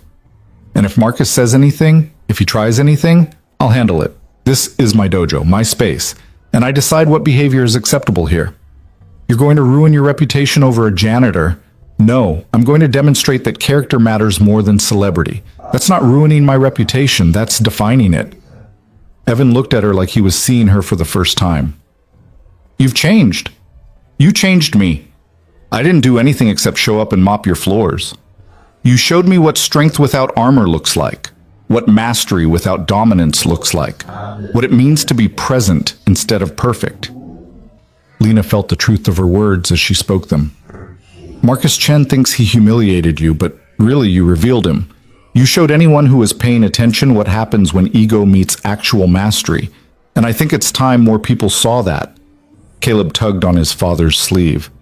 Dad, I think you should let her do it. Buddy, this isn't your decision. I know, but you always tell me that hiding from hard things makes them bigger, and you've been hiding from Marcus for 5 years. Maybe it's time to stop hiding. I'm not hiding, I'm choosing not to engage. Isn't that the same thing? Caleb's voice was gentle but persistent. You changed everything about your life because of what he did. You won't go to tournaments anymore. You won't teach. You won't even tell people you used to train. That's hiding, Dad. Evan's face showed pain and recognition. When did you get old enough to call me on my stuff? I've always been this old. You just weren't ready to see it. Despite everything, Evan laughed. Okay, you're right. I have been hiding. But not from Marcus. From who I used to be. From the part of me that cared what people thought. From the ego that wanted to prove something. Then prove something different now, Lena said. Not that you're better than him. That there's a better way to be. The weight of the decision hung in the air between them. Lena could see Evan struggling with it, balancing fear against possibility, safety against growth. She understood that struggle intimately, now. It was the same one she'd been wrestling with for the past month, whether to stay protected in her armor or risk being hurt by taking it off. If I agree to this, Evan said slowly, I need you to understand something. I'm not going to fight him. Not physically, not with words, not even with demonstration. If he comes after me again, I'm going to do exactly what I did last time, make space and let his aggression exhaust itself. What if that's not enough? It will be enough. Because the masters you're inviting will be watching, and they'll see what I see, that Marcus Chen is a brilliant technician with an empty center. His movements are perfect, but they come from fear and ego, not from understanding. In a room full of eighth dans, that will be obvious. And if it's not? Then I was wrong about what mastery looks like, and I need to go back to learning. Lena felt something settle in her chest. This was right. Risky and potentially explosive and absolutely right. Okay, I'll start making calls tomorrow. One more condition, Evan said. When this happens, whatever happens, you can't protect me. You can't step in or defend me or try to control how people respond. I need to be responsible for my own presence there. But no buts. If I'm going to do this, I have to do it as myself, not as someone you're defending, not as a project or a cause, just as Evan Brooks, who cleans your floors and happens to know some things about moving through the world. That's a lot to ask. I know, but it's the only way this works. Otherwise, I'm just another person you're trying to perfect and control. The words stung because they were true. Lena felt her old patterns trying to reassert themselves, her need to manage situations, to ensure outcomes, to maintain control over everything in her domain. But Evan was asking her to let go, to trust, to allow things to unfold without her directing every moment. I'll try, she said. I can't promise I'll succeed, but I'll try. That's all any of us can do. Caleb had been listening to all of this with unusual quietness. Now he pulled out his sketchbook and started drawing again, his pencil moving quickly across the page. Neither adult interrupted him. After a few minutes, he held up the sketch. It showed 3 figures on a mat, himself, small and centered. Evan and Lena flanking him, both in motion, but their movements were different than Caleb had drawn before. Evan's lines were still flowing and smooth, but now they had direction, purpose, moving towards something instead of just away. Lena's lines were still strong and angular, but softer at the edges, less like weapons and more like tools. That's us now, Caleb said. Different than before. How are we different? Lena asked. Before you moved like you were fighting ghosts. Dad moved like he was trying to disappear. Now you're both moving like you're actually here, like you're real. We were always real, buddy, Evan said gently. You know what I mean? Real like I can see you, not real like you're hiding behind moving. Lena looked at the drawing and felt the accuracy of Caleb's perception. She had been fighting ghosts, the ghost of inadequacy, the ghost of ordinariness, the ghost of vulnerability. All her perfect techniques and flawless forms had been armor against specters that couldn't hurt her anyway. And Evan had been disappearing, making himself invisible even while standing in plain sight. But something was changing, for both of them. Can I keep this one too? Lena asked. Caleb nodded and tore the page carefully from his book. You should put it next to the other one, so you can see how much you've changed. I will. That night, after Evan had finished his cleaning and they'd said their goodbyes, Lena stayed in the dojo for hours. She didn't train, didn't run through forms or work on techniques. She just sat on the mat holding Caleb's drawings, thinking about armor and visibility and the terrifying work of becoming real. Her phone buzzed with texts and emails, students with questions, business associates with proposals, magazines requesting interviews. Her public life demanding her attention as always. But for the first time, those demands felt less like obligations and more like choices. She could respond or not respond. Could say yes or no. Could set boundaries that had never existed before. She called her first 8th Dan just before midnight, Martin Reeves, who'd trained with her in Japan 15 years ago. They'd kept in touch sporadically over the years, mutual respect between masters who understood the cost of excellence. Lena? Is everything okay? Martin's voice was thick with sleep. Sorry for the late call. I need a favor. At midnight? Must be some favor. I'm hosting a seminar next month. Marcus Chen is teaching. I want you to attend. Silence on the other end. Then carefully. Why? Because I think it's time the martial arts community saw him clearly, and I think we need a room full of people who know the difference between celebrity and mastery. That's a loaded invitation. I know. I'm asking anyway. More silence. Lena could hear Martin breathing, considering. What changed, Lena? You've never cared about this kind of politics before. I met someone who showed me that how we treat people matters more than how skilled we are, and I saw how the community treated that person versus how they treat Marcus Chen. The contrast made me angry. Who is this person? Someone you'd respect. Someone who understands things about martial arts that most of us have forgotten in our chase for perfection. Mysterious. Are you going to tell me who? You'll meet him at the seminar, if you come. Martin laughed. You know I can't resist that kind of hook. Fine, I'll be there. But Lena, whatever you're planning, be careful. Marcus has powerful friends. He's made a lot of money for a lot of people. If you challenge him publicly, there will be consequences. I know, I'm willing to accept them. Then I'm in. This should be interesting if nothing else. Lena made 5 more calls that night. 2 more 8th dans said yes immediately. 1 said maybe. 2 said no. 2 invested in maintaining good relationships with the celebrity circuit. By 2 a.m., she had commitments from 3 legitimate masters and tentative interest from 2 more. It would have to be enough. She drove home as dawn started breaking over the city, painting the sky in shades of pink and gold. Seattle looked softer at this hour, less aggressive in its ambition. Or maybe she was just seeing it differently now, through eyes that had started learning to look for beauty instead of just dominance. In her apartment, she taped both of Caleb's drawings to the wall beside her bed, where she'd see them first thing each morning. The before and after. The armor and the emergence.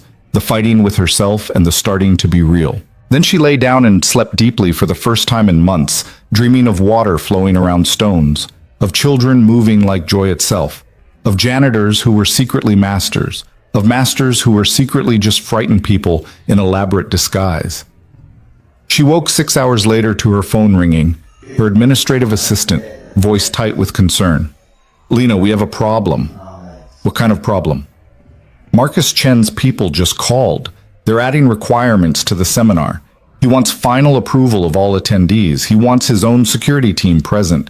And he wants a promotional video made that he can use for his social media. Lena felt her old instincts rise, the urge to control, to manage, to smooth over conflicts before they could grow. Then she remembered Evan's words.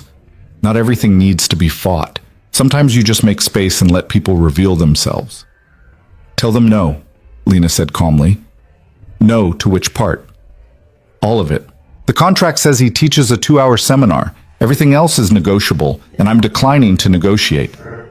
Lena, they'll pull out. His agent made that very clear. Then they pull out. That's their choice.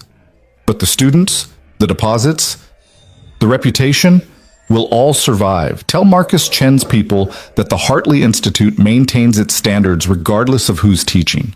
He's welcome to honor his commitment or break it. Either way, we'll move forward. Her assistant was quiet for a moment.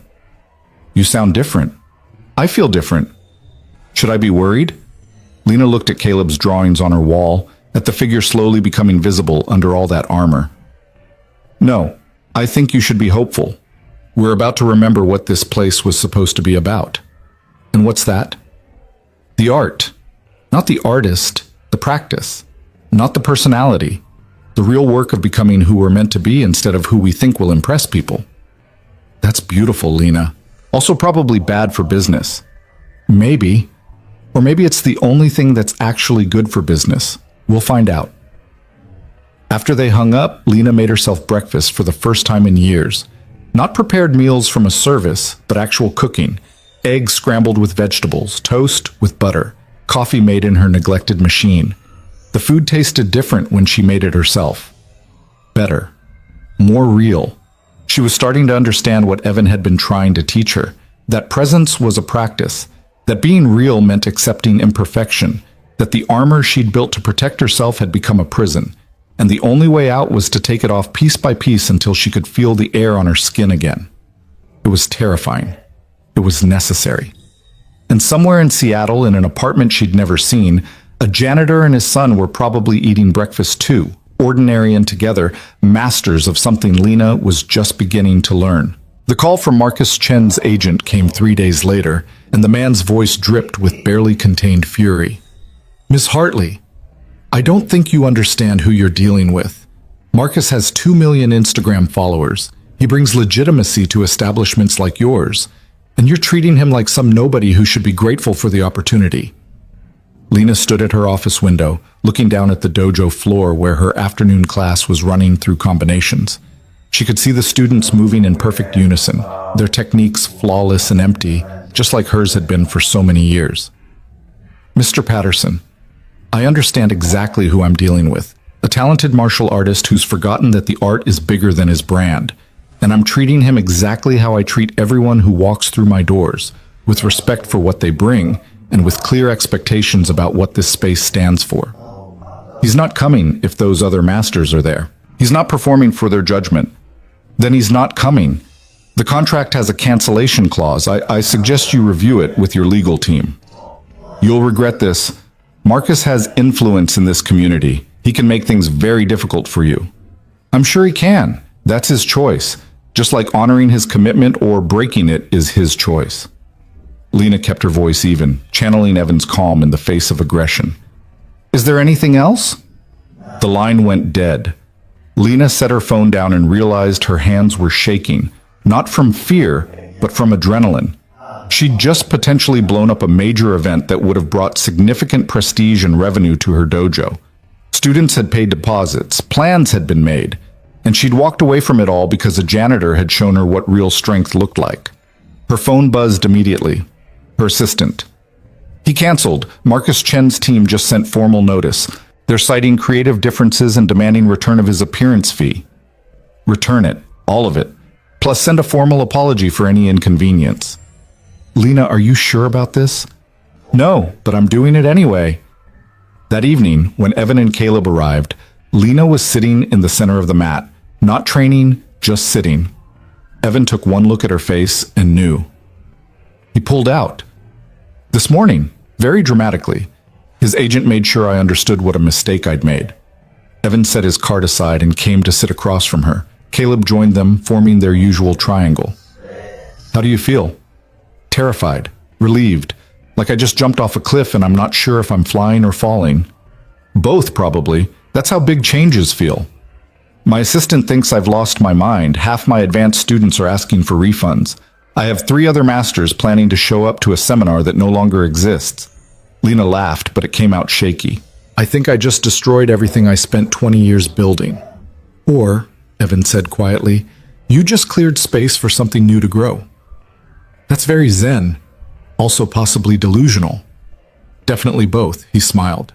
But here's what I know. You made a choice based on what matters to you instead of what's easy or profitable. That's not destruction. That's integrity. Integrity doesn't pay the bills. No, but it lets you sleep at night. Caleb had pulled out his sketchbook and was drawing while they talked. Ms. Hartley, can I ask you something? Of course. Do you like teaching? The question caught her off guard. What do you mean? Like, when you're showing people how to move, does it make you happy? Or is it just something you're good at? Lena opened her mouth to answer, then stopped. When was the last time she'd thought about whether teaching made her happy? She was excellent at it. Her students won competitions. Her dojo had a reputation for producing champions. But happy? I don't know, she admitted. I'm not sure I've thought about it that way. You should, Caleb said, his pencil still moving. Dad says if you do things just because you're good at them but they don't make you happy, you turn into a machine, and machines don't have fun. When did your dad become so wise? He was always wise. He just had to get sad first so he could figure out what mattered. Evan cleared his throat. Buddy, not everyone needs my whole life story. But it's true. You told me that after Mom died, you had to decide if you wanted to keep being the person you thought you should be or become the person you actually were. And you picked actually were. I did say that. I was hoping you'd forgotten so I could sound mysterious and complicated. You're not mysterious, you're just sad sometimes and happy sometimes, and you try to be nice even when you're sad. The simple clarity of it made Lena's chest ache. This 8-year-old understood his father better than most adults understood themselves. And Evan had created space for that understanding by being honest about his pain instead of hiding behind armor.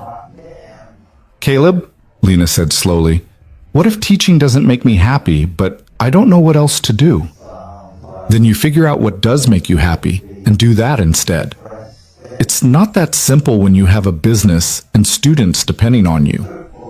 Dad depended on training. He was really good at it, and people gave him money for it.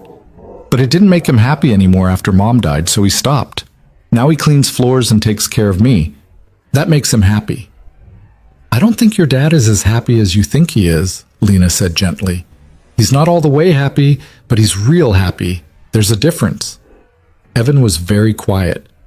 When Lena looked at him, she saw tears on his face, running silently down his cheeks. He didn't wipe them away or apologize for them. Just let them be. Your kid is incredible, Lena said. I know. Evan's voice was thick. He sees things I forget to notice, like the fact that I'm actually okay now, even though okay doesn't look like what I thought it would look like. They sat in silence for a while. 3 people learning to be present with discomfort and uncertainty and the messy truth of being human. Outside the dojo windows, Seattle's evening light painted everything gold. Cars moved through streets. People walked to restaurants and homes. Life continued, indifferent to personal revelations and collapsed plans. Finally, Evan spoke. What are you going to do about the masters who are coming? I don't know. I should probably cancel. Tell them the whole thing fell through. Or you could do something else.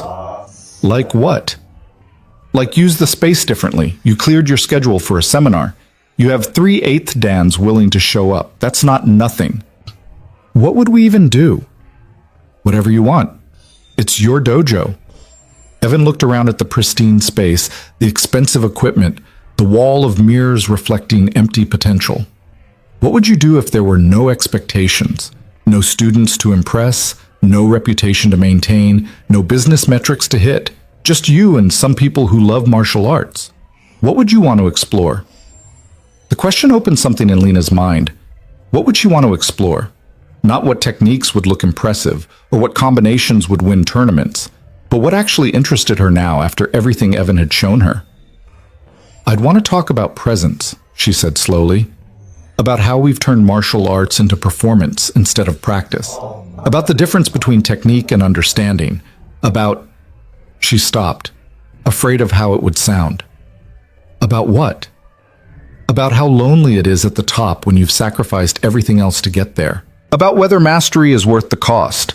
About finding a way back to joy after you've forgotten what joy feels like.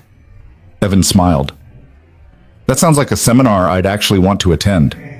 It's not what people expect from a gathering of masters. There's no flash, no demonstrations, no social media content. Exactly, which means the only people who'd show up are people who actually care about the questions. That's maybe 5 people in the entire martial arts community. Then invite those 5 people and see what happens. Lena pulled out her phone and looked at her contacts. Hundreds of names accumulated over 23 years in martial arts. Champions and masters and business people who'd built empires on the foundation of combat. How many of them would be interested in a conversation about loneliness and joy and the cost of perfection? She started with Martin Reeves. He answered on the second ring. Lena, I heard about Marcus. Are you okay? I'm fine. Better than fine, actually. But I need to know something. Why did you agree to come when I first called? Was it to watch Marcus get exposed, or was there another reason? Martin was quiet for a moment. Honest answer? Please. I was hoping to see what had changed in you. Your voice on the phone that night, you sounded different, more alive, less like you were reading from a script of who Lana Hartley is supposed to be. He paused. I've watched you for 15 years become more and more isolated. Whatever shifted in you, I wanted to see it. The Marcus thing was just an excuse. What if I told you I'm doing a different kind of seminar? No demonstrations, no techniques, just a conversation about what we've lost in our pursuit of mastery. I'd say that sounds terrifying and necessary, and I'm definitely coming. Even though there's no famous celebrity to watch? Especially because there's no famous celebrity to watch. Those spectacles are exhausting. I'd rather have something real. Lena's throat tightened. Thank you. For what? For being willing to show up for questions instead of answers. She made similar calls to the other masters. One was confused and politely declined. The other 2 were immediately interested.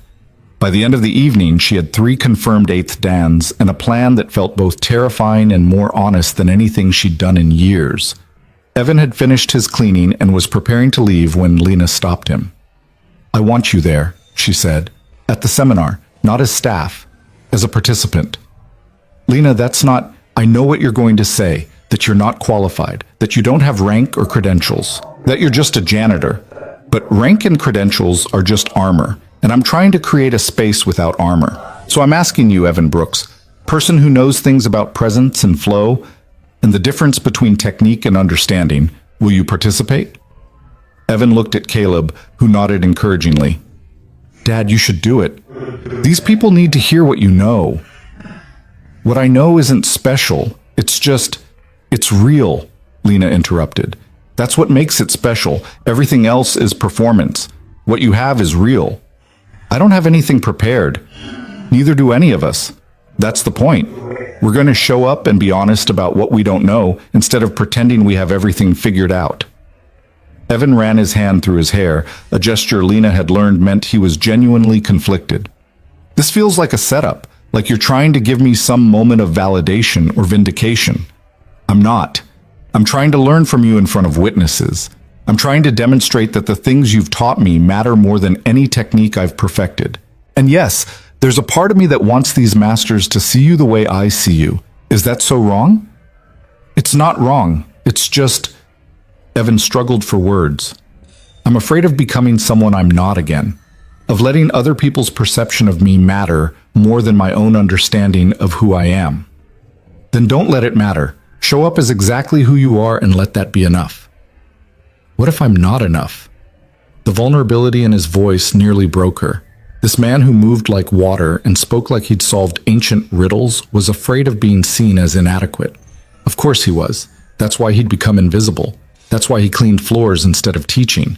Not because he didn't have anything to offer, but because offering it meant risking the judgment that had already hurt him once. "You're enough," Lena said firmly. "You've been enough since the first night I tried to hit you and failed. You were enough when you showed me how to move without forcing. You were enough when you let me cry on your shoulder and didn't make it weird. You're enough right now, standing here in your maintenance uniform, afraid and willing to be afraid out loud. That's more than enough." Caleb tugged on his father's sleeve. "Dad, remember what you told me when I was scared to go to new school? You said courage is just fear that decided to show up anyway. This is your show up anyway chance." Evan looked down at his son, then at Lena, then at the empty dojo that had become something different than what it was built to be. "Okay, I'll be there, but I'm not wearing a GI or pretending to be something official. I show up as maintenance guy who has some thoughts, or I don't show up at all. Deal." The 2 weeks before the seminar passed in a strange blur of anticipation and preparation that involved no actual preparation. Lena didn't create an agenda or plan discussion topics. She just cleared the space and sent a simple message to the 3 masters who'd confirmed. "Come ready to question everything. No demonstrations, no answers, just honest exploration of what mastery actually means." Her regular classes continued, but something had shifted in how she taught. She asked more questions, allowed more silence. Let students struggle with concepts instead of immediately showing them the correct execution.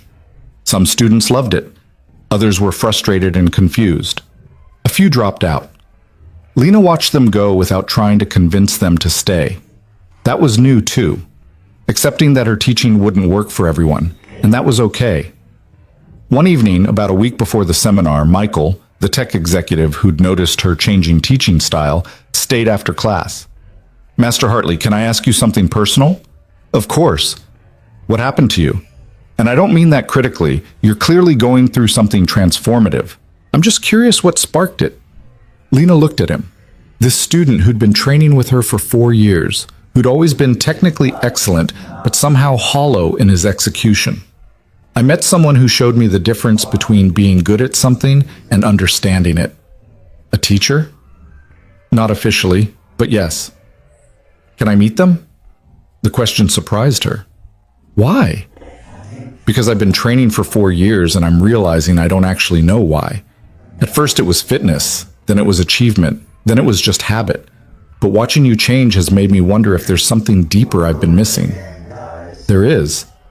but I'm not sure I can teach it to you. I'm still learning it myself. That's why I want to meet whoever's teaching you. Maybe they can help me start learning it too. Lena thought about Evan mopping floors while Caleb drew, and wisdom dropped casually from both of them.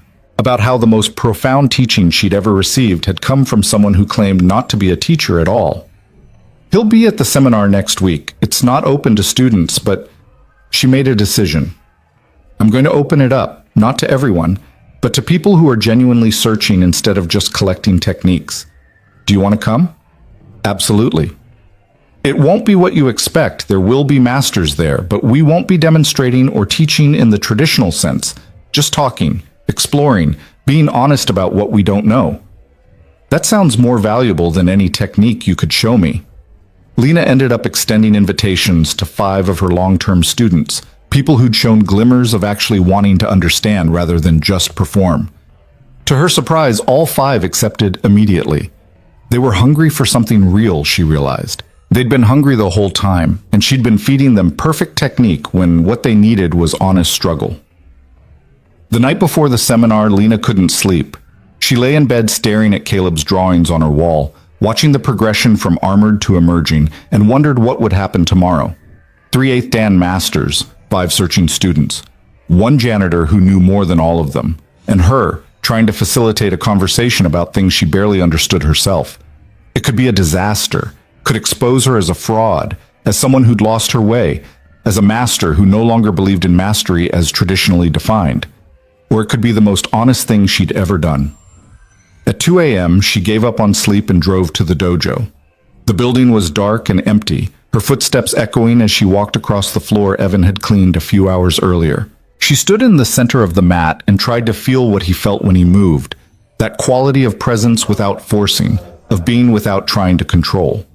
It lasted maybe 30 seconds before her mind started spinning again, but 30 seconds was longer than 0. That had to count for something. The morning of the seminar arrived gray and rainy, typical Seattle weather that matched Lena's nervous energy. She arrived at the dojo at 7 a.m. to find Evan already there, sitting on the bench where Caleb usually drew. "You're early," she said. "Couldn't sleep. Kept thinking about all the ways this could go wrong." "Me too." She sat beside him. "We could still cancel. Tell everyone it was a mistake." "We could, but that would be choosing fear over growth. And I'm tired of making that choice." "Even when fear is completely rational?" "Especially then. Rational fear is just ego trying to protect itself from being seen clearly." They sat in comfortable silence, watching rain streak the windows and morning light slowly fill the space. Lena realized this was the first time she'd been alone with Evan without Caleb present. The boy's absence felt notable, like they were stepping into a different kind of relationship. Not father and teacher, not employer and employee, just 2 people who'd accidentally stumbled into each other's transformation. "Thank you," Lena said quietly. "For what?" "For showing up that first night. For not quitting when I challenged you out of wounded pride. For being patient while I slowly figured out that everything I thought I knew was incomplete. You're giving me too much credit. I didn't do anything except exist near you." "That's exactly what made the difference. You existed as yourself instead of as who you thought you should be. That gave me permission to start doing the same." Evan looked at her with something soft in his expression. "You know what I realized? I was hiding not just from Marcus or from my past. I was hiding from myself. From the part of me that still wanted to matter, to contribute, to be seen. I convinced myself I was being humble. Really, I was just being afraid. And now? Now I'm still afraid, but I'm here anyway." The masters started arriving at 9 a.m. Martin first, then Susan Park from Portland, then James Chen from Vancouver. No relation to Marcus, he clarified immediately, and seemed almost relieved when Lena explained that Marcus had canceled. The 5 students came next, looking nervous and excited. They'd never been in a room with multiple 8th Dans before, and the reverence was obvious. At 9:27, Evan arrived with Caleb. He'd changed from his maintenance uniform into jeans and a simple black t-shirt. Caleb carried his sketchbook like always, but his eyes were wide, taking in the assembled masters with obvious awe. Lena made introductions, explaining who Evan was in the simplest terms possible. "This is Evan Brooks. He's taught me more about martial arts in the past 2 months than I learned in the previous 20 years. Martin raised an eyebrow. High praise. What's your background, Evan? Complicated. I trained in various styles for about 15 years, competed for a while. Stopped about 5 years ago. Why'd you stop? Life changed, priorities changed. I had a son to raise, and competing didn't fit that life anymore. Susan studied Evan with the intensity of someone used to reading opponents. You move differently than most people. I noticed it the moment you walked in. What style do you primarily practice? I don't anymore. I just move. That's not an answer. It's the only answer I have. Styles are containers. Eventually I realized I was more interested in water than in the shape of the container. James laughed. That's either very profound or very pretentious. I haven't decided which. Probably both, Evan admitted with a slight smile. The seminar began not with technique or demonstration, but with Lena asking a simple question. When was the last time any of us felt joy in our practice? The silence that followed was profound. 4 masters and 5 students looking at each other, suddenly confronted with the possibility that joy and mastery had become separated somewhere along the way. Martin spoke first. I'm not sure I've felt joy in years. Satisfaction when students progress, pride when my school wins tournaments. But joy? Actual joy? I don't remember. Why not? Lena asked. Because somewhere along the way, it became work instead of play. The thing I loved turned into the thing I did to maintain my reputation, my income, my identity as a master. And work doesn't feel like joy. Work feels like obligation. Susan nodded slowly. I tell my students all the time that martial arts should be joyful practice, but I don't practice joyfully myself. I drill techniques. I analyze footage. I look for weaknesses to eliminate. When did elimination become more important than celebration? One of the students, a young woman named Anna, who'd been training for 3 years, raised her hand hesitantly. You don't need to raise your hand, Lena said gently. Just speak.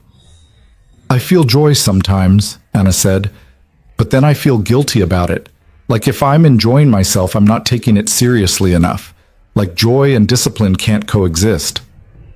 Who taught you that? Evan asked. Anna looked at Lena. I think all of us did. Maybe not with words, but with how we practice. Everything is about correction, improvement, eliminating mistakes. There's no space for just enjoying the movement. Caleb, who'd been drawing quietly in the corner, spoke up. That's sad. Every head turned toward him. The boy looked up from his sketchbook, unintimidated by the room full of martial arts masters. What's sad about it? James asked. That you all know how to do something really cool and hard and beautiful, but you forgot it's supposed to be fun. That's like having ice cream and only eating it to practice eating instead of because it tastes good. The simplicity of the metaphor hit hard. Several people laughed, but the laughter had an edge of recognition to it. Out of the mouths of babes, Martin said. The kid's right. We've turned practice into homework. So how do we get back to joy? Susan asked. We can't just decide to feel differently. Maybe we can't force it, Evan said, but we can create space for it. Stop measuring everything. Stop analyzing everything. Stop trying to perfect everything. Just move and see what happens. That's chaos, James said. Without structure and discipline, there's no progress. I'm not saying abandon structure. I'm saying stop letting structure become a cage. Show us what you mean. The room went quiet. Evan looked at Lena, and she saw the fear in his eyes. But she also saw him make a choice. Courage over comfort, visibility over safety. Okay, he said quietly. He stood and moved to the center of the mat. But I'm not demonstrating technique. I'm just going to move. And I want all of you to move with me. No choreography, no planning, just responding to each other. The masters exchanged glances. This wasn't how these things typically went. But slowly, they stood. The students followed. Soon everyone was on the mat, surrounding Evan. Close your eyes, Evan said. Feel where everyone is. Not with your eyes, with your awareness. And then just start moving. Slowly. Find the spaces between people. Flow through them. Never force. Never collide. Just move like water finding its path. What happened next was remarkable in its simplicity and its strangeness. 11 people moving with closed eyes across a mat, sensing each other's presence, flowing around obstacles that were also participants. It was awkward at first. People bumped into each other, apologized, started again. But gradually, something shifted. The movement became smoother, more intuitive. People started sensing each other before contact, adjusting their paths without conscious decision. The room filled with the soft sound of feet on mats and controlled breathing, and underneath it all, something that might have been joy. After about 10 minutes, Evan said softly, "Open your eyes." Everyone stopped moving and looked around. Several people were smiling. Anna's eyes were bright with tears. Martin was shaking his head in wonder. "That was the most present I've felt in years," Susan said. "No technique to execute, no performance to maintain, just movement and awareness and trust." "That's what practice can be," Evan said. "Not always. Sometimes you need to drill techniques and analyze and work on specific skills, but sometimes practice can just be play. Exploration. Joy without purpose except the joy itself." "Why don't we teach this way?" one of the students asked. "Because it doesn't look impressive," Lena answered. "Because you can't put it on social media or use it to attract students. Because it's vulnerable and messy and doesn't fit the image of what mastery is supposed to look like." "But it's real," Martin said. "The 10 minutes of just moving together was more real than most seminars I've attended in the past decade." The conversation continued for hours, moving organically through topics that had never been discussed in Lena's dojo before. The loneliness of being at the top, the pressure to maintain impossible standards, the fear of being seen as weak or inadequate, the sacrifice of relationships and health and basic human connection in pursuit of perfection. And Evan, who'd walked in as the janitor none of them knew, became the center of gravity. Not because he claimed expertise or demonstrated superiority, but because he was willing to be honest about his own struggles and failures. He talked about losing Emily, about the years of competition that left him empty, about the slow rebuilding of a life that valued presence over performance. The masters listened with an attention Lena had rarely seen. These were people used to being the authority in rooms, and here they were, learning from someone with no credentials, no rank, no reputation, learning not techniques, but truth. Not how to be better, but how to be more whole. As the afternoon light began to fade, Caleb held up his sketchbook. "Can I show you what I drew?" The page was covered in flowing lines, all the participants moving together across the mat.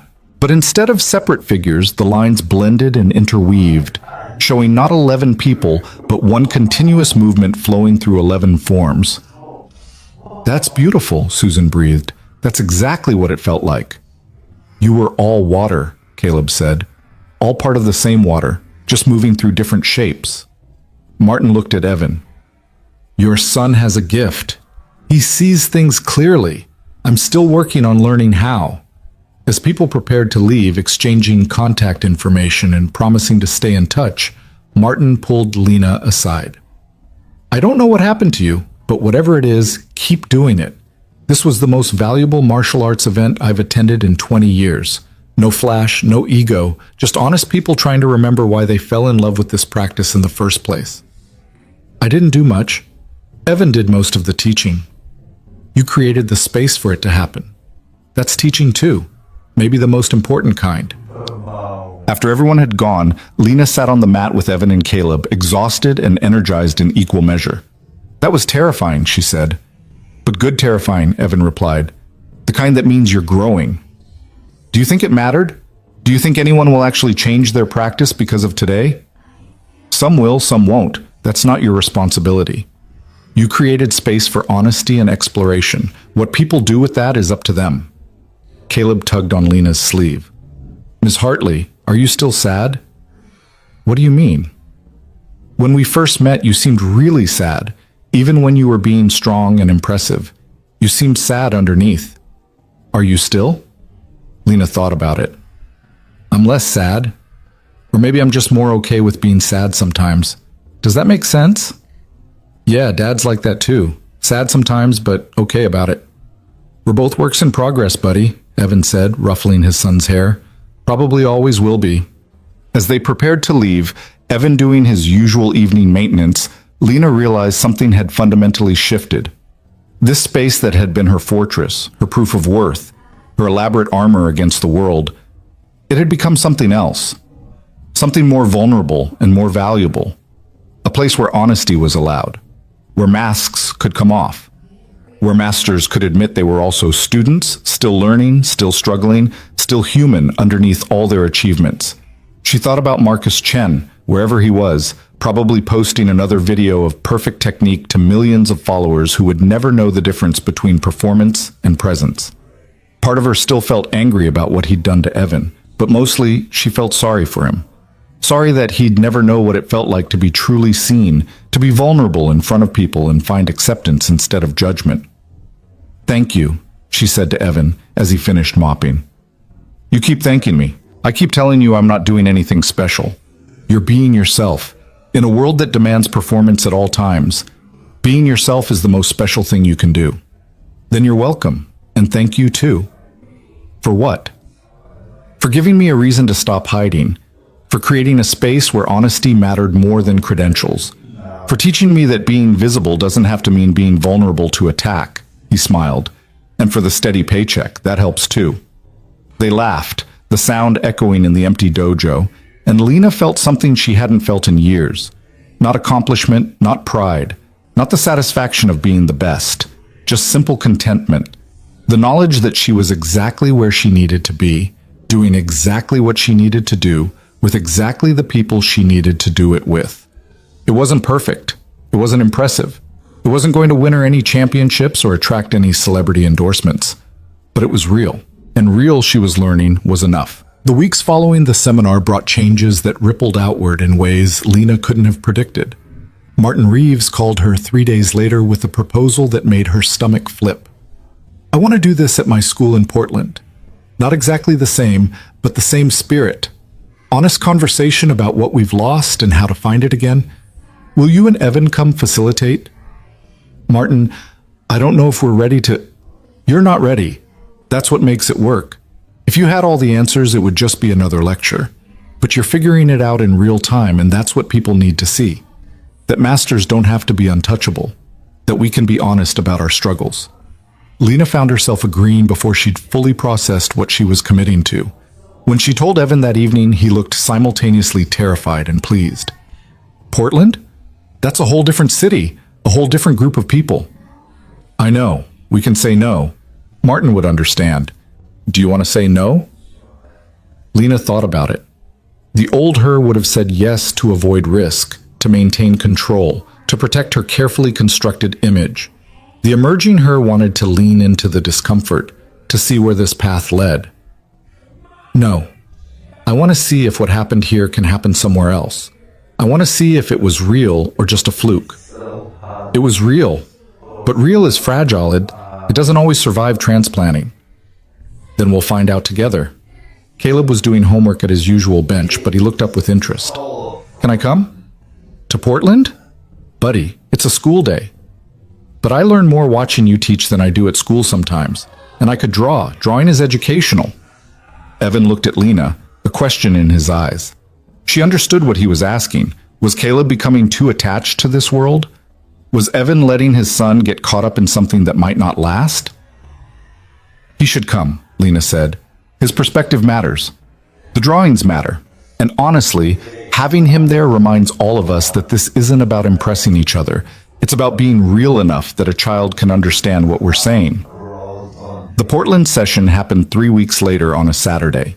Martin's school was smaller than Lena's, more intimate, located in a converted warehouse in the Pearl District. About 20 people showed up, a mix of Martin's senior students and a few other instructors from around the region who'd heard about the Seattle gathering. The format was the same. Lena opened with a question, this time, what did you sacrifice to become who you are, and was it worth it?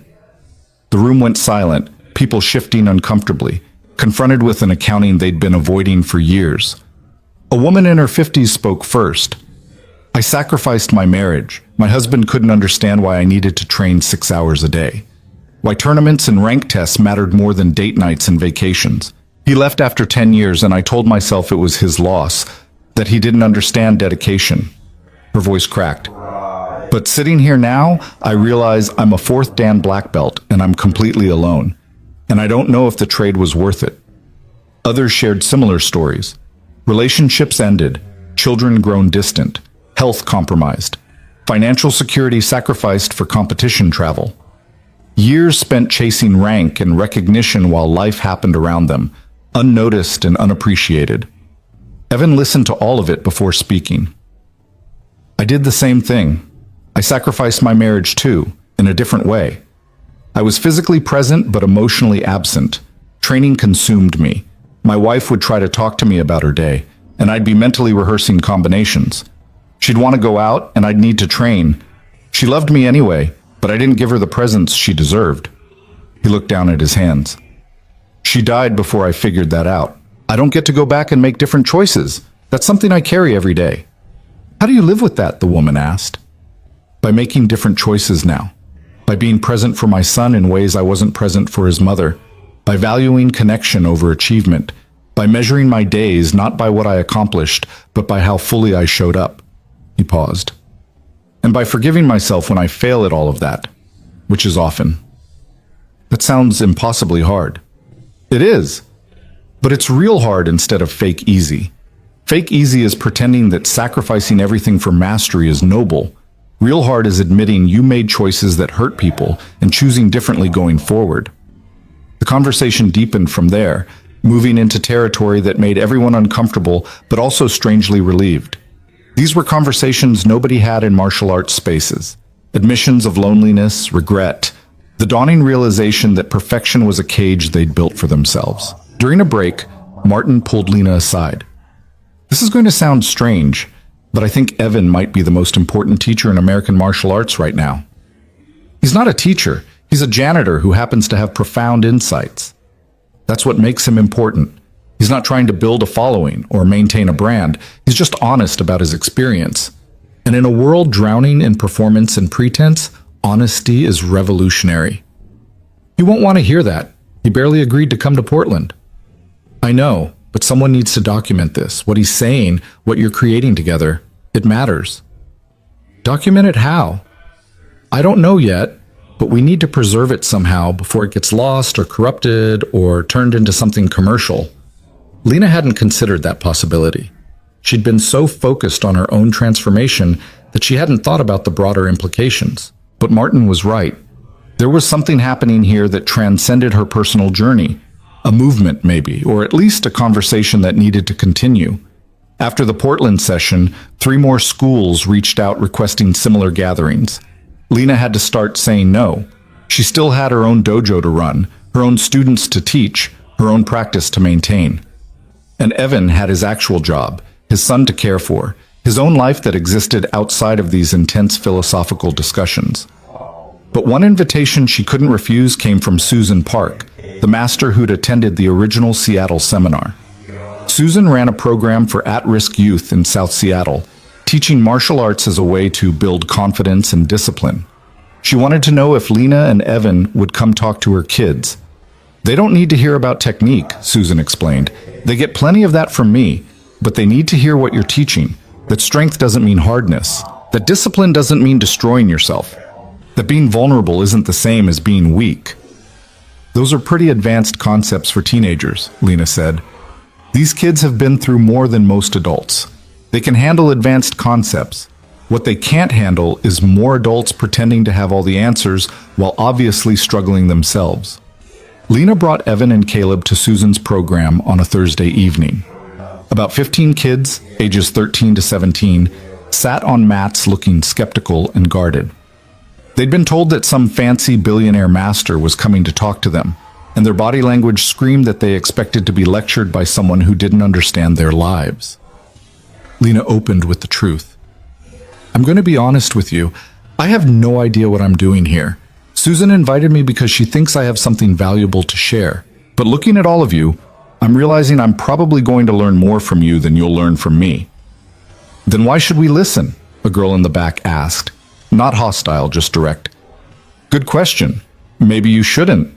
Maybe you should just let me and Evan answer your questions, and if nothing we say is useful, you can ignore all of it. Who's Evan? A boy asked. Evan raised his hand slightly. That's me. I clean floors at Ms. Hartley's dojo, also trying to raise my kid and not completely mess him up. The kids looked confused. They'd expected another master, another authority figure. Instead, they got a janitor in jeans who admitted to struggling with basic parenting. "Why are you here if you're not a teacher?" the girl asked. "Because apparently I know some things that matter, even though I don't have fancy credentials. And because Caleb here," he gestured to his son, "thinks you guys might benefit from hearing that adults don't have everything figured out either." Caleb, sitting cross-legged with his sketchbook, looked up.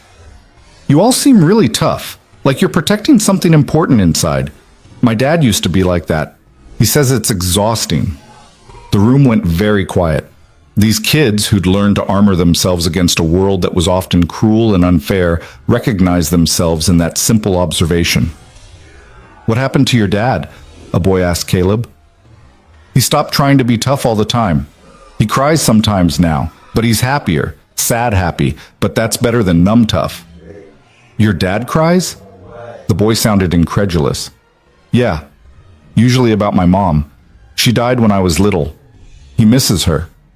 Evan's face showed discomfort at his son's candor, but he didn't deny it. "Caleb's right. I spent years not crying, not feeling, not being present. I thought that made me strong. Really, it just made me disconnected." "My mom says men who cry are weak," a girl said. "My mom used to say that emotions were for people who couldn't handle reality," Evan replied. "Then reality hit me so hard I couldn't avoid emotions anymore. And I learned that feeling things doesn't make you weak. Pretending you don't feel things while they eat you from inside. That's what actually destroys you." The conversation opened up from there. These kids, who'd been taught to be hard to survive, started asking questions about vulnerability and strength, about whether discipline meant self-destruction, about how to know the difference between protecting yourself and isolating yourself. Lena watched Evan with these teenagers and saw something she hadn't fully appreciated before. He wasn't wise because he'd figured everything out. He was wise because he was still actively figuring it out, and he was honest about the process. These kids didn't need someone to tell them how to be. They needed someone to show them that being was a continuous practice, full of mistakes and course corrections, and the courage to keep trying. After the session, Susan walked them to their cars. "Thank you. That was exactly what they needed." "I still don't know what we actually taught them," Lena said. "You taught them that strength has room for softness, that mastery includes admitting what you don't know, that adults they respect are still learning, still struggling, still human." Susan smiled. "That's everything." Driving home, Caleb fell asleep in the back seat. Evan and Lena sat in comfortable silence until Evan spoke. "I've been thinking about something."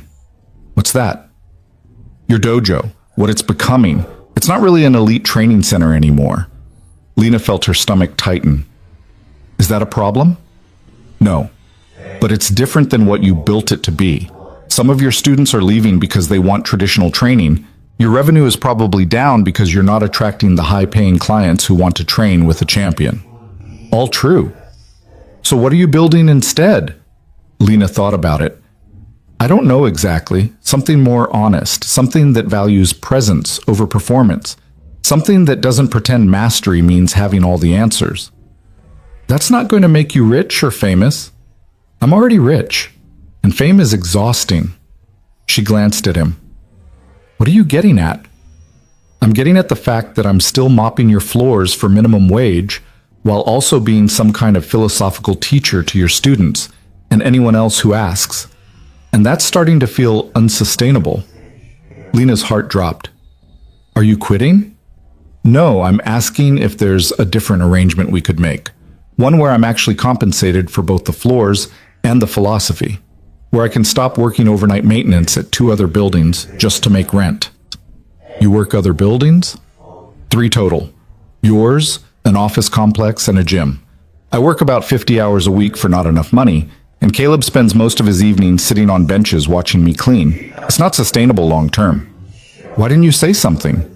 "Because I'm used to making do, used to not asking for things, used to believing I don't deserve more than the minimum." Evan's voice was steady but firm. "But watching you transform, watching you claim what you deserve and build something true, it's making me realize I deserve more too. Not because I'm special, just because I'm human and I work hard and I have something to contribute. What do you want? I want to teach at your dojo, officially, not as a master or authority figure, just as someone who can help people explore presence and flow and what it means to practice from wholeness instead of fear. And I want to be paid enough that I can stop working 3 jobs and actually be present for my son. Oh, Lena felt something bloom in her chest, relief and joy, and the rightness of an idea she should have had weeks ago. Yes, absolutely yes. What would you need? Enough to cover rent and basic expenses. Health insurance for me and Caleb, and a schedule that lets me pick him up from school and be home for dinner. Done. You can start next week. Evan looked surprised. You don't need to think about it? Check your budget? Discuss it with your business manager? I don't need to think about it. This is the most obvious decision I've made in years. You've been teaching already. Now you'll just be compensated fairly for it. What will your established students think? The ones who are already uncomfortable with how much things have changed? The ones who can't handle change will leave. The ones who are ready to grow will stay. And we'll find new students who are looking for what we're actually offering now instead of what we used to be. You're risking everything you built? No, I'm finally building what I actually want instead of what I thought I was supposed to want. They pulled up to Evan's apartment building, and Lena saw it clearly for the first time. A modest 3-story structure in the Fremont neighborhood, nothing fancy, but clean and well-maintained. This was where Evan and Caleb lived, where they built their life, where they were whole despite having so little of what Lena had spent her life accumulating. Thank you, Evan said quietly, for seeing me, for valuing what I bring even though it doesn't look like traditional credentials. Thank you for teaching me the difference between achievement and fulfillment, between being the best and being real. Evan carried sleeping Caleb from the car. Lena watched them disappear into the building, father and son, the 2 people who'd accidentally saved her by showing her what she'd been missing. The next 6 months brought a complete transformation of the Hartley Institute. Lena officially brought Evan on as a teacher, which caused exactly the uproar she'd anticipated. 3 of her senior students left, offended that someone without formal rank or credentials was being given authority. 2 wrote negative reviews online, claiming the dojo had lost its standards. But something unexpected happened. For every student who left, 2 new ones arrived. People who'd heard about the seminar, about the honest conversations, about a space where mastery was being redefined. They came looking for something beyond technique, and they found it. Anna, the student who'd admitted to feeling guilty about joy, became one of Evan's most dedicated practitioners. She stopped measuring her progress by belt rank and started measuring it by presence and growth. Other students followed her lead. Michael, the tech executive, brought 3 colleagues who were all successful and miserable and searching for something real. They trained like they'd been starving and finally found food. Lena restructured her class offerings. Traditional technique classes in the mornings for students who wanted that. Exploration sessions in the evenings with Evan, focusing on flow and presence and honest practice.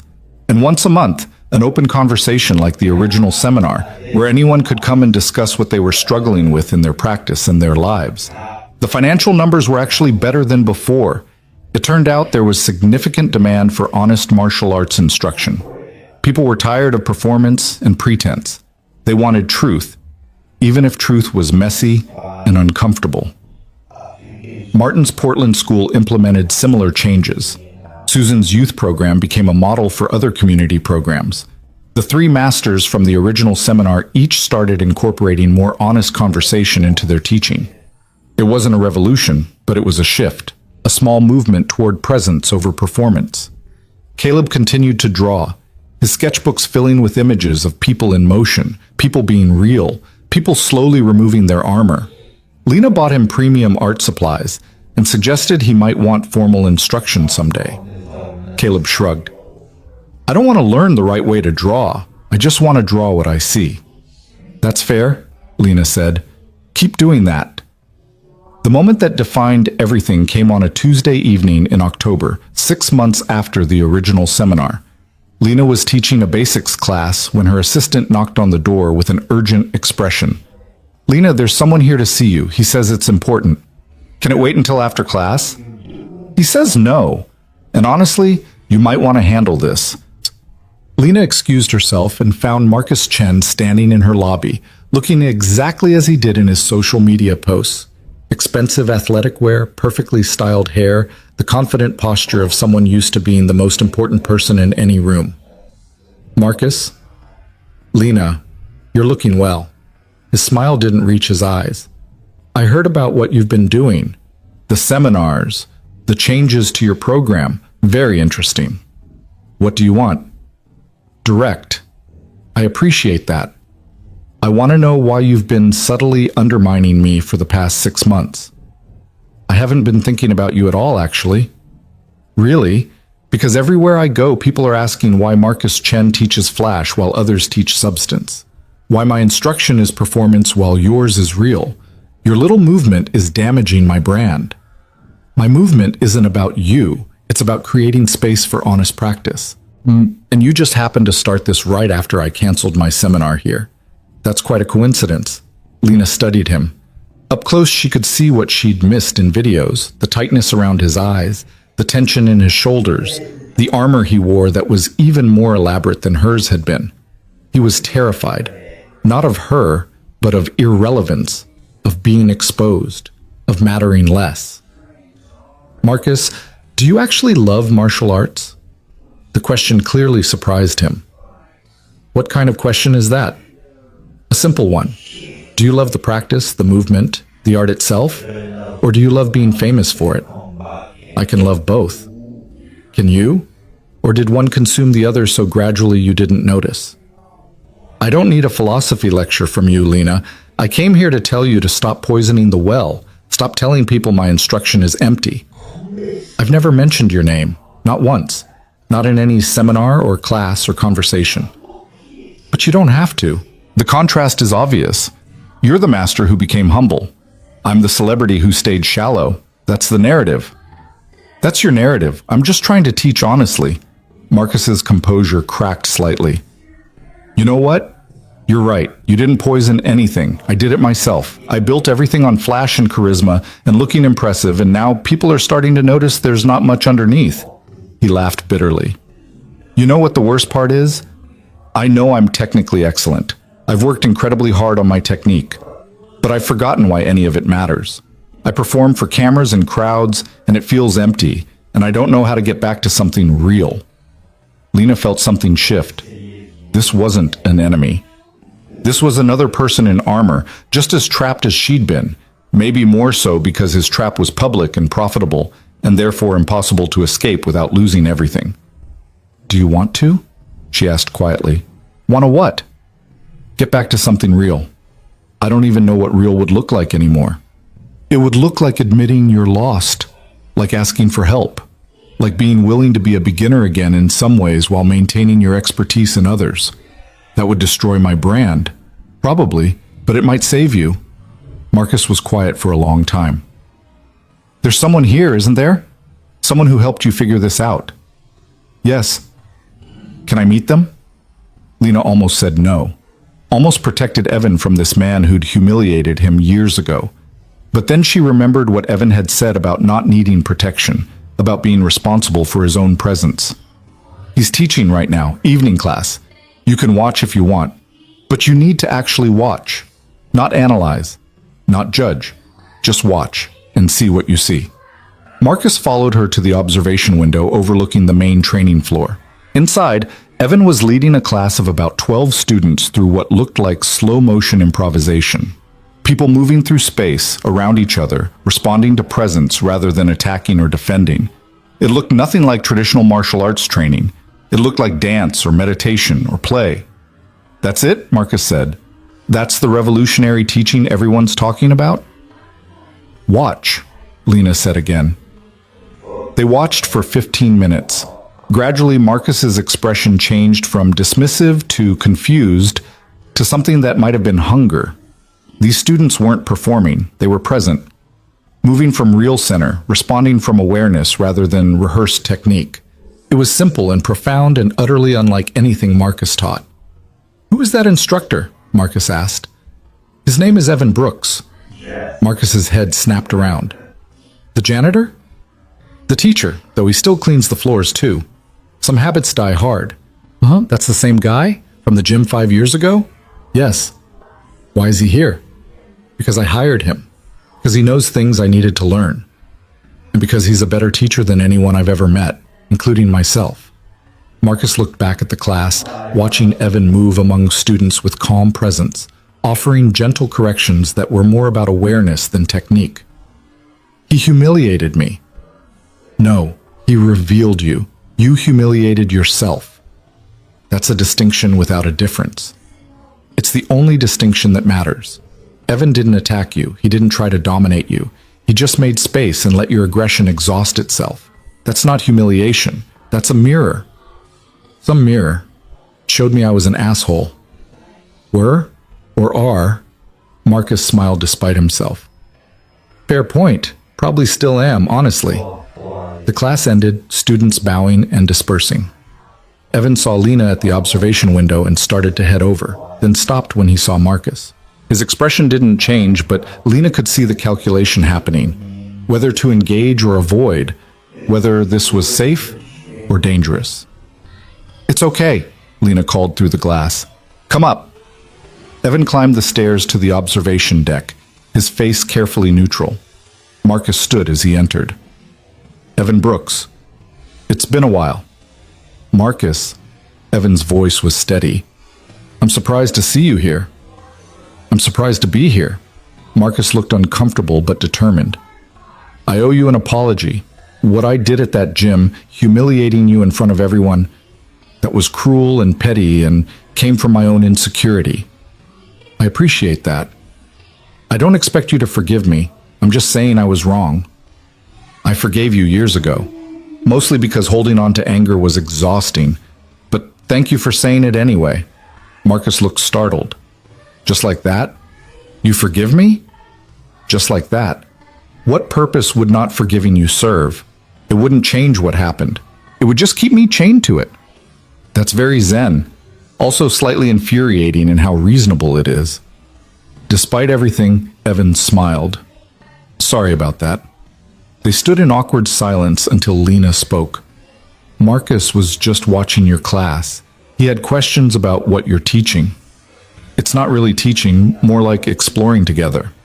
That's what I'm trying to understand, Marcus said. How does that work? How do students progress without clear instruction and correction? They progress by learning to pay attention to their bodies, to each other, to the space between intention and action. Traditional instruction has value. I'm not saying it doesn't, but most people never learn to actually be present in their practice. They're always executing, never just being. So you're teaching meditation disguised as martial arts? I'm teaching presence through movement. Call it whatever you want. Marcus studied Evan with the intensity of someone trying to solve a puzzle. Why did you stop competing? You were good enough to be famous, to build what I've built. Because fame and goodness aren't the same thing. And I wanted to be present for my son more than I wanted to be recognized by strangers. Don't you miss it? The competition, the achievement? Sometimes. But I don't miss what I had to become to maintain it. The constant comparison, the fear of losing, the way everything became about status instead of practice. Evan looked directly at Marcus. Do you still love martial arts, or do you just love being famous for it? The same question Lena had asked, but landing differently coming from Evan. Marcus's face showed a flash of pain before he controlled it. I don't know anymore. It's all tangled up, the practice, the brand, the business, the social media. I can't separate what I love from what I'm obligated to perform. Then maybe it's time to stop performing for a while. See what's left when you take away the audience. That's terrifying. Yeah, growth usually is. Marcus turned to Lena. Can I train here? Not as a visiting celebrity, just as a student, someone trying to figure out what got lost along the way. Lena felt something profound settle into place. 6 months ago, she would have said no out of spite or protection or simple dislike. Now she understood that this was exactly the opportunity for transformation that she'd been given. Marcus was asking for the same chance she'd taken, to be a beginner again, to be lost in searching, to be real instead of impressive. Yes, but you need to understand the terms. No special treatment, no publicity, no using this for content. You show up, you practice, you do the work like everyone else. I can do that. And you might need to leave your ego at the door. Some of our newest students might be better at presence than you are. That's going to be uncomfortable. I'm already uncomfortable. What's a little more? Okay then, welcome to the dojo. Marcus started training the following week. Lena put him in Evan's evening exploration class, which meant Marcus Chen, 2 million Instagram followers, internationally recognized martial artist, celebrity instructor, spent his time doing slow-motion movement exercises with dental hygienists and accountants and college students who'd never heard of him. It was humbling in the best way. Caleb drew him in his second week, capturing Marcus in motion with all his technical perfection, but showing the rigidity underneath. When Caleb showed him the drawing, Marcus stared at it for a long time. I look like I'm made of concrete. You kind of are right now, but Dad says concrete can learn to be water if it wants to badly enough. Your dad is full of metaphors that are simultaneously profound and confusing. Yeah, but they're true. You just have to think about them for a while. Word got out eventually that Marcus Chen was training at the Hartley Institute. Some of his followers showed up, hoping to watch the celebrity train. Lena denied them entry. This was practice space, not performance space. Marcus seemed relieved. His social media presence started to shift. Instead of posting perfect technique videos, he started posting more honest content about struggle and growth. His follower count dropped by nearly 20%. His income probably dropped proportionally, but when Lena asked him if he regretted the changes, he shook his head. I'm sleeping better. That's worth more than followers. 3 months after Marcus started training, Evan invited him to co-teach a class. Marcus looked terrified. I don't know how to teach like you teach. So don't. Teach like you teach. But honestly this time. Not performing, just sharing what you actually know. The class was remarkable. Marcus demonstrated perfect technique while Evan helped students understand presence. Marcus showed what excellence looked like, while Evan showed what awareness felt like. Together, they created something neither could create alone, the marriage of technical precision and present understanding. After class, Marcus approached Lena with an unusual request. I want to do a video about all this, about what I've learned here, about why I was wrong, but I want your permission first, and Evan's, because it will bring attention to this place, and I know that's not what you're building for. Lena looked at Evan, who shrugged. Your call. If you do it, Lena said carefully, you need to be completely honest. Not about us, about yourself, about what you lost and what you're trying to find, about the cost of fame and performance. Don't make us look like heroes who saved you. Make it about your own journey. I can do that. The video Marcus posted 2 weeks later was nothing like his usual content. 20 minutes of him sitting on his apartment floor, no special lighting, no editing tricks, just talking about losing himself in his brand. About the loneliness of being famous but not known. About finding teachers in unexpected places and learning that mastery might mean something different than he'd thought. He mentioned the Hartley Institute but didn't make it the focus. Mentioned Evan, but only as someone who taught me more by being present than I'd learned in years of competition. The video was raw and uncomfortable and deeply human. It got 500,000 views in the first week. The comments were split between people calling him brave and people calling him a sellout, but several comments stood out. I needed to hear this. This is the most real thing you've ever posted.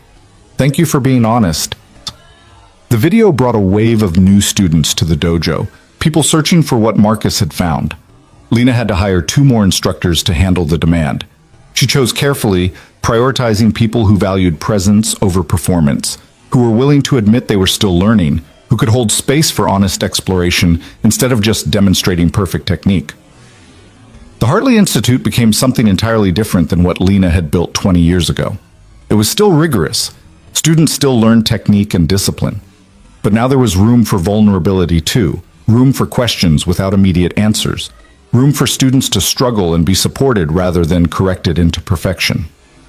On a Saturday morning in early spring, exactly 1 year after the first seminar, Lena held another gathering. This time, 40 people showed up, masters and students, the original attendees and newcomers who'd heard about what was happening here. They filled the dojo, sitting in circles on the mats, ready for honest conversation. Lena opened with gratitude. A year ago, I thought I knew what mastery meant. I was wrong, or not wrong exactly, incomplete. I'd learned how to be perfect. I hadn't learned how to be whole. And the difference between those two things is everything. Martin raised his hand. Can we talk about what this year has cost? Because I don't think we're being honest if we only talk about growth. There have been losses too. Absolutely. Who wants to start? Anna spoke first. I lost friends. People who trained with me for years got uncomfortable when I stopped caring about rank and competition. They thought I was giving up. They couldn't understand that I was actually finding something more valuable. Marcus went next. I lost income. A lot of income. My agent dropped me. Several sponsors ended their contracts. When you stop performing the way people expect, there are consequences. Do you regret it? Someone asked. Marcus considered. No, I regret that it was necessary. That we've built a martial arts culture where honesty costs you professionally, but I don't regret choosing substance over flash. Evan, sitting with Caleb as always, added his voice. I lost my invisibility. That might sound strange, but being invisible was safe. Nobody expected anything from me. Nobody judged me. When Lena asked me to step into visibility, to teach, to be seen, that was terrifying. Some days it still is. But you're happier, Caleb said. You smile more. You cry more too, but in a good way. Yeah, buddy, I'm happier, scared and happy at the same time. Lena listened to people share their losses and their gains, the complexity of transformation, the reality that growth meant sacrifice.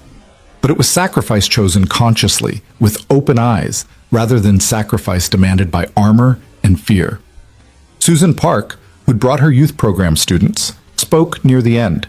I want you all to know what this has meant for my kids. These teenagers who've had to be so hard to survive, they're learning they can be soft sometimes. That strength has room for tears. That discipline doesn't mean destroying yourself. 3 of them told me this week that this program saved their lives. Not because we taught them to fight, because we taught them how to be present in their own skin. The room fell silent, everyone understanding the profound weight of that statement. This wasn't just about better martial arts instruction. It was about teaching a different way of being human, one that valued wholeness over perfection, presence over performance, honest struggle over impressive facade. As the gathering wound down, people exchanged contact information and made plans to stay connected. The movement was growing, spreading to other cities, other schools, other teachers who were ready to question what they'd been taught about mastery. After everyone left, Lena stood in her dojo with Evan and Caleb, looking at the space that had been transformed by their presence. Do you think this will last? She asked. Or will it eventually get corrupted or commercialized or turned into another thing people perform instead of practice? Probably both, Evan said. Things grow and change. Some of what we're doing will be preserved, some will be lost. Some will be twisted into something we didn't intend. That's how movements work. That's unsatisfying. True things usually are. They don't give us the certainty we crave. Caleb had been drawing the gathering, his sketchbook filled with images of people in conversation, people being real, people slowly removing their armor. Now he held up a new drawing, the 3 of them standing together in the center of the mat, not in any martial arts stance, just standing, being present, being real. This is my favorite one, he said. Why? Lena asked. Because nobody's fighting. Nobody's trying to be impressive. You're just there, together. That's what everything was about, right? Learning how to just be there. Out of the mouths of babes, Lena thought, remembering Martin's comment a year ago. This 8-year-old understood what many adults spent lifetimes missing. That presence was the point. Not achievement, not recognition, not perfection. Just the practice of being fully alive in each moment, armored or not, scared or not, certain or not. Can I keep this one? Lena asked. Caleb nodded and tore the page carefully from his book. You should hang it where you see it every day, to remember. Lena took the drawing like the gift it was. She had a collection of Caleb's sketches now, documenting her transformation from armored master to emerging human. She kept them all in her office, a visual record of the journey from untouchable to real. That evening, after Evan had finished his cleaning, he still insisted on doing it himself, said it kept him grounded. Lena walked him and Caleb to their car. The Seattle sky was doing that thing it did in spring, painting clouds in shades of pink and gold, the day releasing into night with soft grace. "Thank you," Lena said, "for everything, for seeing me, for teaching me, for being patient while I slowly figured out what you knew from the beginning." "I didn't know anything from the beginning," Evan corrected gently. "I was just lost in a different direction than you were. We helped each other find a path forward." "That's generous." "It's true. You think you learned from me, but I learned from you too. You showed me I could be visible without being vulnerable to attack, that I could contribute without sacrificing my peace, that teaching didn't have to mean returning to competition and performance. We made a good team. We still do." Caleb, already buckled into the back seat, called out through the open window. "Ms. Hartley, can I ask you something?" "Always." "Are you happy now? Really happy? Not sad happy like Dad? Just happy?" Lena thought about it honestly. "I'm happier. I'm still figuring out what real happiness looks like. Still learning how to be present instead of perfect. But I'm not fighting with myself anymore. That's something." "That's everything," Caleb said seriously. "Fighting with yourself is the worst kind of fighting because you always lose." "When did you get so wise?" "I've always been this wise. Adults just don't usually listen to kids." Evan laughed. "He's right about that. Come on, buddy. Time to go home." As they drove away, Lena stood in the parking lot watching taillights disappear into Seattle traffic. She thought about the girl she'd been at 20, just starting her martial arts journey, so hungry to prove herself, to be exceptional, to be untouchable. If she could go back and tell that girl anything, what would she say? Probably that untouchable wasn't the goal. That armor was expensive. That the thing she'd spent 20 years chasing wasn't the thing she actually needed. That somewhere in Seattle, a janitor with tired eyes and a wise son would teach her what her masters never could. That strength didn't require hardness. That mastery included not knowing. That being real was harder and more valuable than being perfect. But that girl wouldn't have listened. She'd had to learn it the hard way, through years of perfection that left her isolated and hollow. Had to build an empire before realizing empires were lonely. Had to become untouchable before understanding that being touched, by honest connection, by vulnerable conversation, by a child's drawing that saw through her armor, was what made life worth living. Lena walked back into her dojo, this space that was no longer just hers, but belonged to everyone who practiced presence here. She stood in the center of the mat where she'd first tried to hit Evan and failed, where she'd cried for the first time in years, where she'd learned to move without forcing, where she'd built something new from the ruins of perfect. The space held all of it, every transformation, every honest conversation, every moment of choosing real over impressive. And tomorrow, it would hold more. More students searching for presence, more masters willing to admit they were still learning, more children drawing truth, more ordinary moments of extraordinary teaching. Lena bowed to the empty dojo, a gesture of respect and gratitude. Then she turned off the lights and went home to her penthouse overlooking the city, carrying Caleb's latest drawing, ready for whatever came next. She was no longer the untouchable master. She was just Lena, scared and hopeful, struggling and growing, imperfect and whole. And that was enough. More than enough. That was everything.